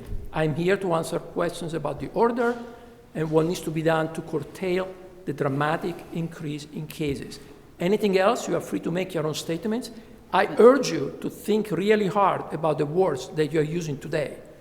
Because you are creating, with your words and your attitude and your questioning, you are creating a public health hazard that adds to one created by the virus. So I will sit down, I will come back here when you have questions for me about the orders and what needs to be done. Why can't anybody say what the recovery rate is? Because they can't say 99.9%. Does it matter when your hospitals are full? No, it doesn't. When the hospitals are full, we have hit a health emergency crisis. Are all hospitals full? I haven't heard that. All I hear about Stormont Vale. Stormont Vale. Okay, fine. KU Med. There's no divergence. Lawrence is full. Still. Via Christi's full. Still, why can't we say what the recovery rate is? Why can't we say that? Yeah, right. Why? We can say it had a 90%, we can say 80%, we can say It's 70%. it's But does the 99.9. recovery rate is irrelevant when you're talking about a hospital crisis. Well, and another thing about... We owe a duty as a board to our citizens. Let me finish. Another issue I see is the way we test people. We use a PCR test, right, Dr. Petzino? And it's cycling threshold. It's looking for some type of DNA or RNA of coronavirus. And what I've been told is our testing lab where we're going is at 42 cycles. 42 cycles. Dr. Fauci, the expert of experts supposedly, says that anything over 35 is a false positive. But Commissioner Rippon, I'm not but finished. Commissioner Rippon, it doesn't matter if it's measles, mumps, polio, chicken pox, Let me finish. COVID virus, flu. Let me finish. When you have hospitalizations, I have the that floor. false positive, Stop. positives, Stop. positives, dead people Stop. are dead people. That's another issue.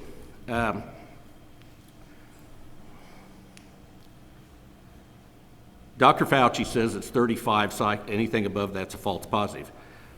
Dr. Michael Minna, epidemiologist from Harvard, he says anything over 30 is probably a dead virus. Now, how does that affect us here today? I'm going to get to that. If we have people that if we have a vast amount of people that are having false positives, this could be healthcare workers in hospitals, because that's a problem, as I understand.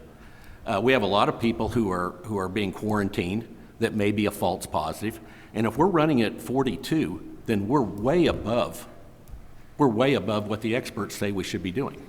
And do you have the ability to change that testing? No. I think we have the ability to ask, why are we doing that? I mean, we are not KDHE. We are not the federal government. We are not, but we are Shawnee County. But when you have a I want to hospitals- know that number, and I want to know why we're set up that high. And as much as, I respect you, Commissioner Rippon, this line of questioning is really irrelevant. No, it's not. So much of it hinges on the testing. It affects school closings. It affects healthcare workers. It affects businesses. We don't seem to care about that. We do. Really? Commissioner, first of all, I have answered the question already 2 weeks ago at length, but let me tell you what's going on here. We have a fire in this county. It's a public health fire. It's huge. It's getting out of control. It's killing people. We have patients laying in the hallway in the hospital as we speak 3 miles from here. And we have fire trucks trying to run to the fireplace. And what you're asking us to do is to stop the fire truck and debate whether they should be painted red or that's the right engine, or even worse, you are puncturing our tires so we can't get there. It's time to stop that, Commissioner. Please think what you're doing. It's time to step on the side and let the firefighters do their job, or think what you're doing for the people of Shawnee County. Commissioner Rippon, if you are against these rules and regulations, which your actions indicate you are, then why don't we make a motion today to remove all speed limits from unincorporated Shawnee County? Remove all stop signs from unincorporated Shawnee County. Let everybody just do as they please, and you can go as fast as you want on county roads. That would be an equally stupid thing to do. On the other hand, why don't we say why don't we add more laws? Say you can't drive after 10 o'clock. Why don't we say you can't drive till you're 21? Why don't we add more laws? So I think that we're at a point, we have a recommendation from our health officer. I would ask that we move to adopt the health orders as presented with the amendment that bars and restaurants close at 9 p.m. and that youth sports be suspended, and that this be a health order that takes effect at midnight tomorrow and would run till December the 15th. I can't vote for something that's going to make everybody's mom a criminal here during Thanksgiving. Well, Sorry. if we don't take action, this may be her last. Before we get there, guys, I think I still have a couple questions. And I don't think I've had the opportunity to ask.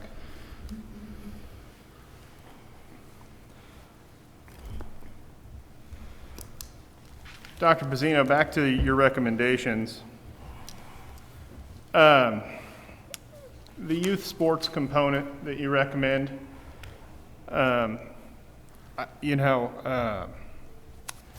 wouldn't the gathering restrictions of 10 and 100 already incorporate that?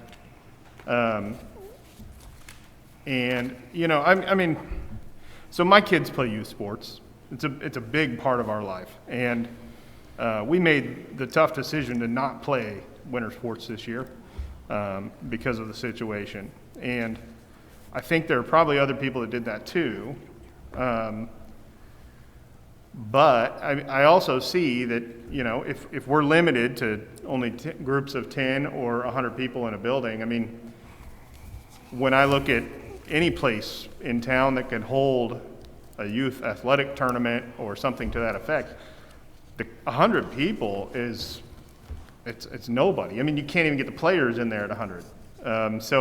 Wouldn't we kind of de facto be implementing that already?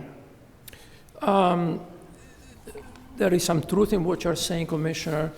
What we have learned from the past 2 months of experience is that we already had some restrictions that we thought were applied and applicable to youth sports, and they were never followed. Starting from the mask, and then the social distance, the size of the teams, they were never followed. They're very hard to implement just because of the number of leagues and play fields that there are around town. So, I did talk to Dusty about that, and Dusty, I don't know if you want to add anything, but he told me that that's been one, since we adopted that 10-100 limit, that's been one of the most critical complaints and difficult decisions and situations that he had to deal with. Good morning, Commissioners. Dustin Nichols, Incident Command. Dr. Pizzino is right. They were implemented throughout the summer. A lot of the plans that were sent to us in regards to Parks and Rec or an Optimus Group or any place else, on paper they had their plan. When it comes to implementing those things and operationally and enforcement, it just wasn't done. When we're talking about this limit of 10, when we're looking at basketball or soccer on the court, you have teams of 8 coming on, that's 16, you already broke it, but they're refusing to stop playing. And we do get complaints. I got pictures every day. I get the same things. And it's very similar to the bars and restaurants. Why can they do it and we can't? It goes back to the enforcement pieces. So something needs to be done, just quite frankly. Well, and just kind of to piggyback on my previous comments, is it, about how we made that decision for our kids not to play this year. I feel like there is a bit of peer pressure to not leave the rest of the team hanging out there. And so I feel like, perhaps if we and I know that this has an end date on the order, that perhaps if we just put this into effect today and say, youth sports are suspended until this date, we would more likely, people would be compliant and not compliant, but cooperative would be probably the right word. And then they wouldn't feel bad about having to make that decision to cancel on them, on their team because of their comfort level or other reasons. I would only say to that in August, September, I would have believed that. I don't now. I don't. We know kids or people are testing positive and know they have it. They're supposed to be in quarantine, and they show up because they don't want to let the team down or whatever else. We're seeing that across the nation too. That peer pressure works both ways. Yeah. I just don't believe it'll be followed. Okay. Brian Cole, the only reason I was going to is that I coach competitive soccer and I've coached around the United States and things like that. I would suggest that you do differentiate with, you do make that separate. And the reason I say that is that a lot of the tournaments we play in are in Johnson County. In Johnson County, if you look at their order, they do separate out youth sports, because this was a hot topic up there that says, you're letting professional sports in Wyandotte County, but you won't let the youth sports or whatever.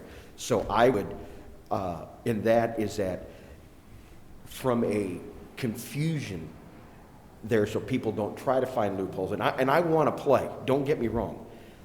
I would suggest that you do look at putting a different deal or for youth sports, because I do know Johnson County, and they just simply said, well, you can just have 2 people, just limit to 2 people. I can tell you that's not enforced. It's not enforced. I have seen peer pressure. I have seen sick kids showing up there because they are asymptomatic and then they're positive, saying, I feel fine, I'm going to go there, and then next thing you know, I got 5 kids that are out. They're saying I got sick, and then I've got an angry parent at me yelling, saying, hey, Brian, you know, you're telling all these kids to stay home if they're positive, but they're not staying home, and then, you know, so I just want to say, I would say with that part, knowing from the youth soccer perspective, other counties are separating out from the mass gatherings youth sports. Okay. Linda Oaks from the Health Department. I want to make a comment about people going out when they're sick. I appreciate you all making that decision, that hard decision. We call people every day with test results. They're at work. They're out in groups. That has to stop too. I can't say it enough. Don't go to work sick. Don't be out. That is adding to the spread. So, and I do support giving, I have talked to coaches myself too, some of which wanted to cancel, and they just wanted that support to do that. So I hope we can give them that support. Yeah. The other question I have, unrelated to youth sports, but going back to the restaurant capacities, you made a comment, and I believe it to be true, that the current restrictions of how the tables have to be 6 feet apart or divided by a divider, that most restaurants are already operating at 50% capacity, or somewhere around there. Is it even necessary to put that restaurants over 100 operate at 50% capacity, or are we just saying they already are?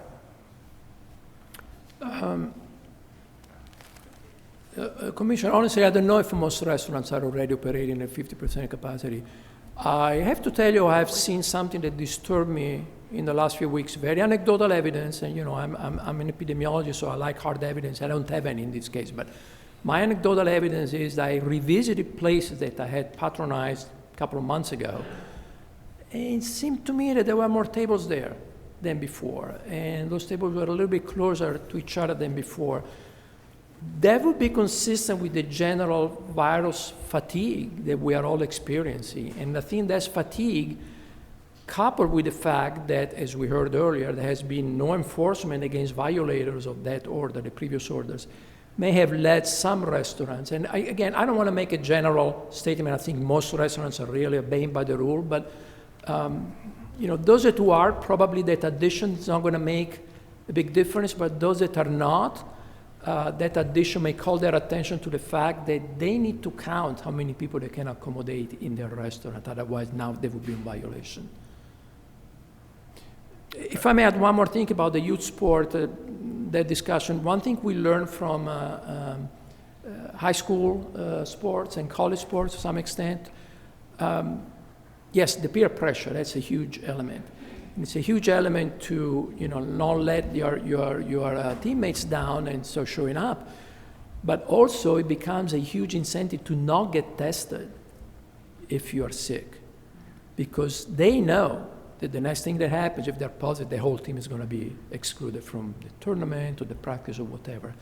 So it's really something that's hard to ask teenagers or young people to put up with and put all the responsibility on them. If we think those situations are dangerous, I think it's upon us as adults to say, I'm sorry, for the time being, these things are too dangerous. We just cannot afford to do that.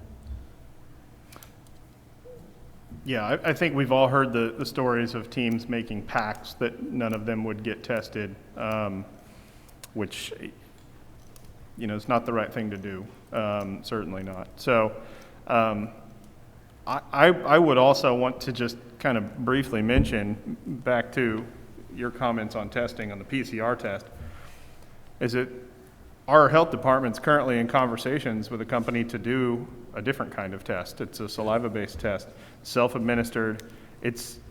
And so any argument against the PCR test is going to be irrelevant anyways soon, because this is going to give us the ability to do a lot of rapid testing that we're not currently doing. So I'm But I will say that, testing is not, while we need additional testing capacity, it's kind of a moot point right now.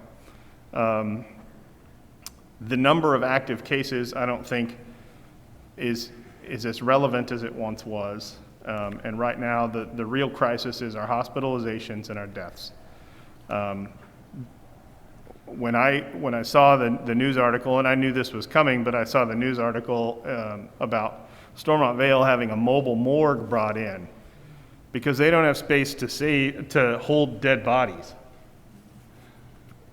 That's alarming. That's very alarming. Having waiting rooms, literally waiting rooms in the hospital being used as hospital rooms to treat patients. That is alarming. I don't want to panic, though. I think it's very important that when situations like this arise, that we keep our heads and we stay cool under pressure. We need to take some action. Gathering sizes is one thing. We've seen, my kids are going to be home from school for the foreseeable future. That's a big step in containment, especially in community spread. We hear time and time again how kids don't get it, kids don't spread it. If they do get it, you don't even know. There might be some spread happening in the schools that we're unaware of. I know a lot of parents right now that are out with COVID. My circle of friends, there are several people right now that have tested positive and are quarantining. And many of them, their kids were not quarantining. And so I think that's a step in the right direction. And the great thing about this order is that it has an end date on it. And so we have a good idea of how long this is going to last in terms of the order itself and when we can expect to revisit it and make necessary changes. I hope that the changes we've made already make a difference. I get a lot of emails that accuse us of not taking any action. We've taken action since the very beginning of this in March. We've taken action after action after action. And you're right, it's been a little while since we've done anything. And time is now, we have to do something. I don't support a full shutdown. I'm getting emails of people asking me, when are we doing a shutdown? What's happening with the shutdown? We're not shutting down the economy. And in fact, I think these steps that we're taking today are steps that can keep our economy open and keep our citizens employed. We don't want our unemployment to go back up above 10% again. That was not good for us as a community. And the way that we do that is to keep people healthy.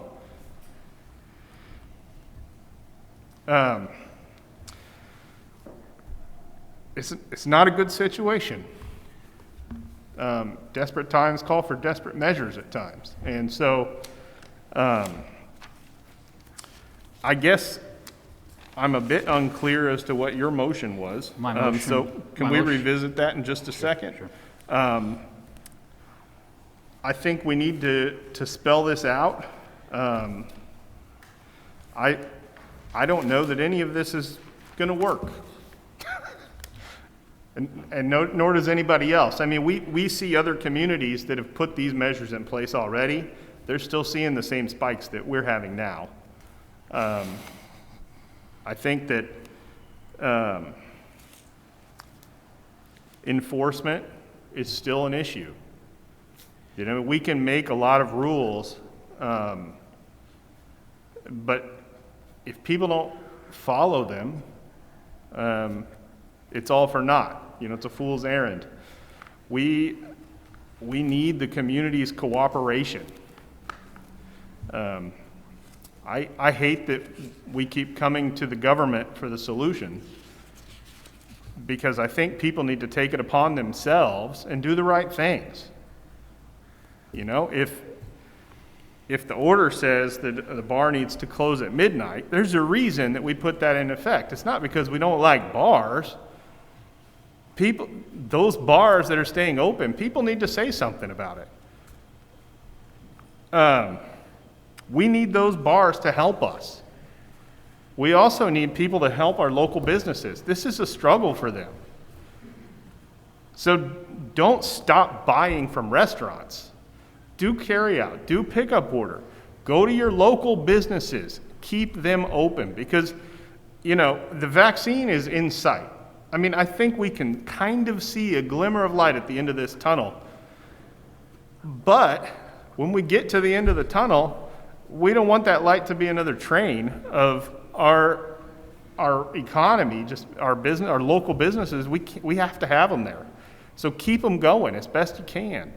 I mean, I'm going to support this order. I had intended to anyways, but after the discussion today, I think that, you know, it's time that we do something. I hope it's enough. I think we all have to make some sacrifices temporarily so that we can get through this. So I guess that's all I've got to say right now. There's a lot more than I planned on saying. So. I would probably disagree that testing isn't relevant as it used to be. And I think the new test you're talking about is the FDA-approved rapid point-of-care test. It looks for antigens, not for genetic code, and I think that will be better.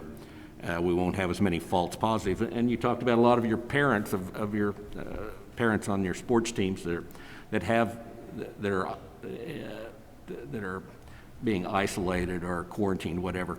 How many of those had a false positive test? Because we're not sure our testing is that good. It all comes back to the testing. I think there are probably some false negatives out there as well. Probably so. I know people that I'm positive they had it and they've tested negative. I mean, it goes both ways. I don't want to argue with you. I'm not up here to do that. And you're absolutely right. There's been a lot of countries even that have had major lockdowns, and Italy, Spain, now they're worse than ever. So I don't know that the lockdowns are that effective.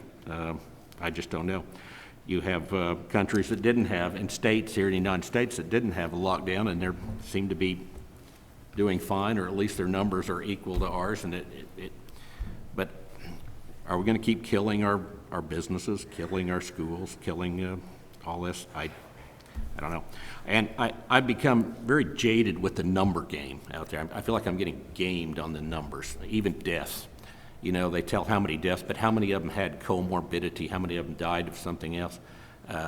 What was the average age of the person that died? You know, that's information we don't often get.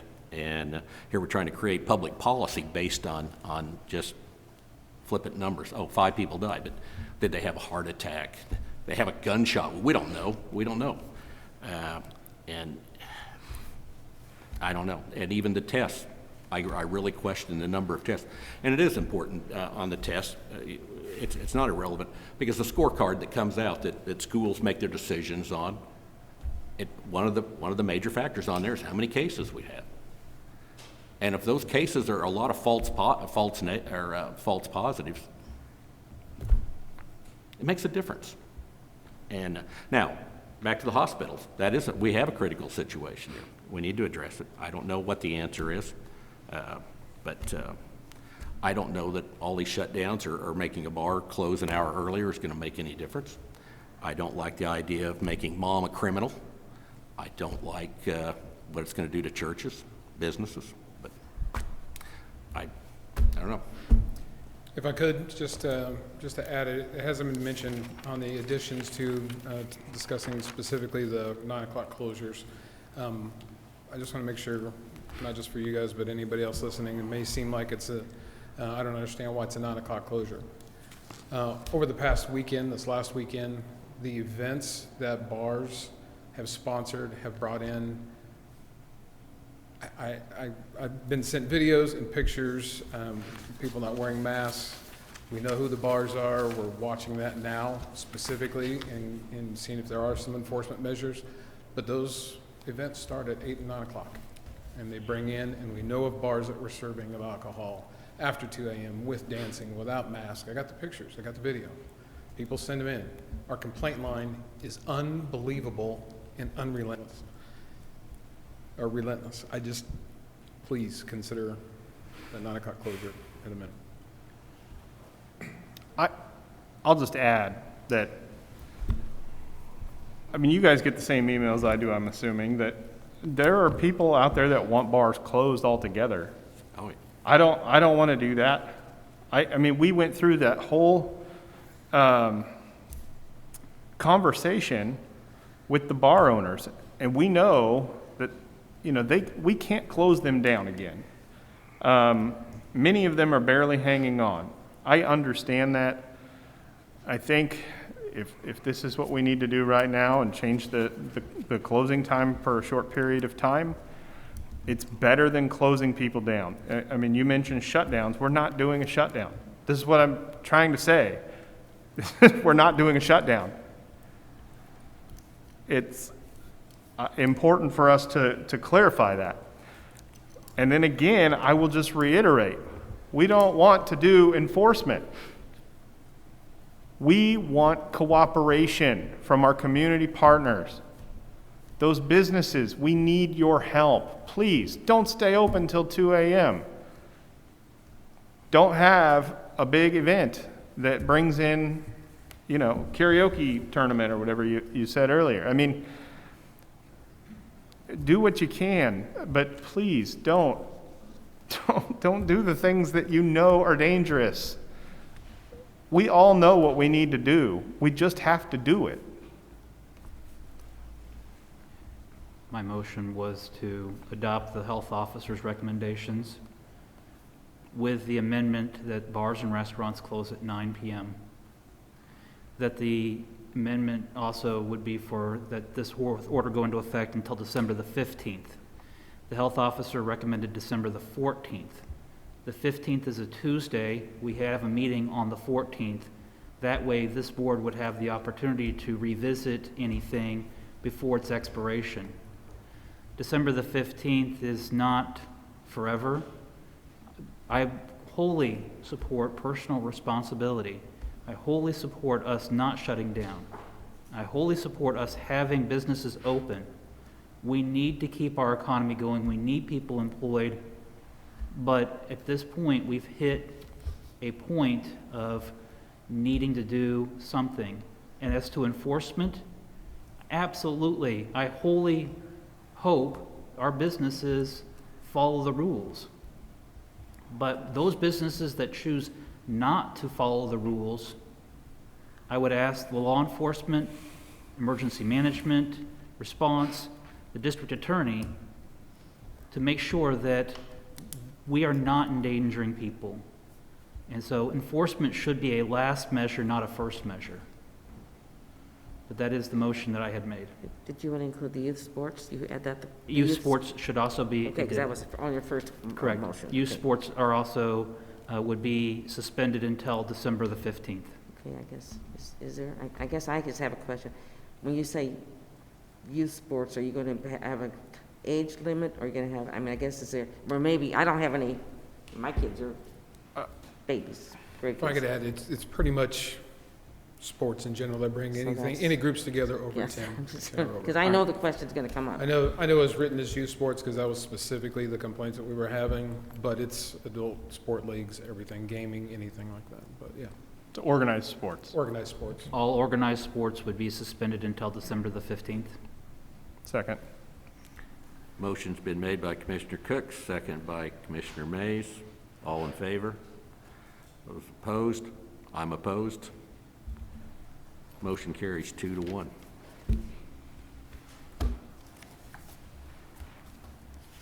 Next item. Item 5, administrative communications. All right, this time allow anybody to come up and talk on whatever subject.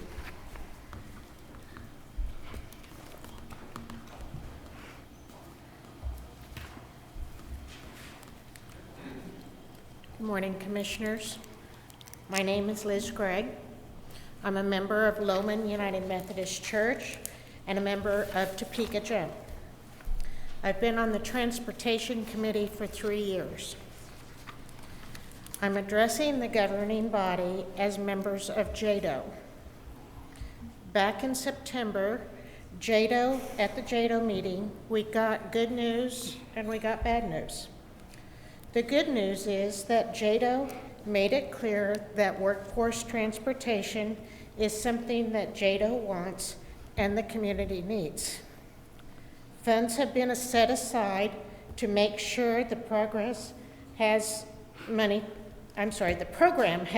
to run. Thank you. The bad news was that Capital City Taxi is no longer offering services at night. In January 2021, Capital City Taxi will no longer operate the Soto Neto program. Because of this, in the motion that was passed, JADO directed that money be set aside and a task force be created to make a plan for workforce transportation that didn't depend on Capital City Taxi. January is roughly a month away, and as far as we know, no task force has been created. Time is ticking down. We urge you as JADO members to follow up with Go Topeka and have them convene the task force as soon as possible. JUMP wants to be a part of these conversations. 1 month is not a lot of time to put together a transportation program. People's economic situations are so uncertain in wake of the pandemic. Businesses are reeling from the delays it has caused. We can't afford to let this program end when our economy and our residents need it. Will you challenge Go Topeka to convene that task force?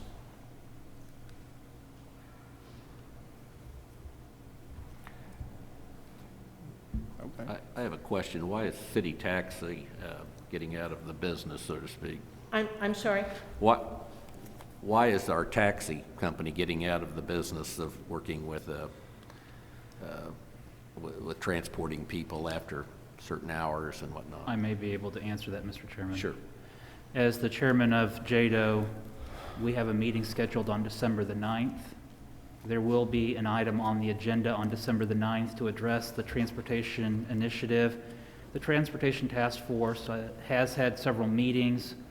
Councilmember Emerson and Councilmember Padilla are both members of that task force.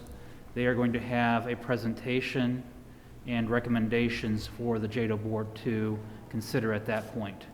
And so in working with the Go Topeka staff, this is an item that will be brought forth. But at the last meeting in September of JADO, it was discussed that Capital City Taxi could not sustain the current model. They did not find it to be financially able to do that, and so they were changing their business model and no longer going to be participating.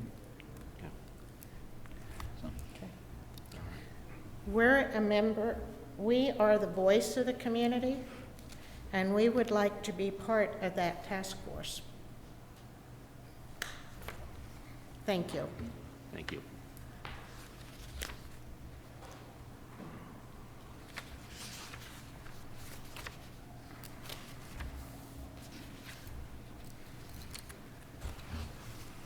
Betty Greiner, Director of Administrative Services. I just wanted to announce that the county clerk has set the levy for 2020.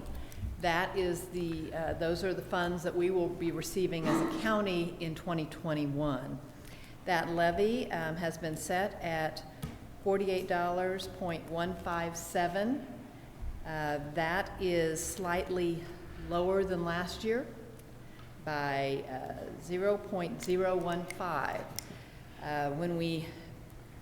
When you approve the budget in August, we try to estimate the best that we can what the valuation, the November valuation will be, and we try to estimate that on a conservative basis so that the levy is not higher than you anticipate, and this year we were successful at that. In fact, I might mention that This levy is, it is lower than it was in 2013 by a slight amount. Any questions on that? No. Thank you. Yep, thank you. Thank you, Betty.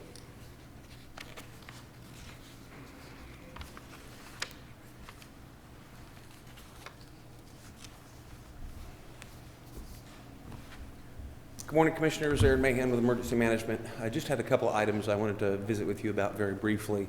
The first one, we were recently contacted by the National Weather Service that our storm-ready county designation was getting ready to expire. That's usually a 2-year term that it's entered into. We did submit our reapplication process with some additions to it. We've added some additional public address and warning systems, and we're adding more outdoor warning systems, which is tornado sirens. And we did receive word back just recently that we have been re-identified as a storm-ready county.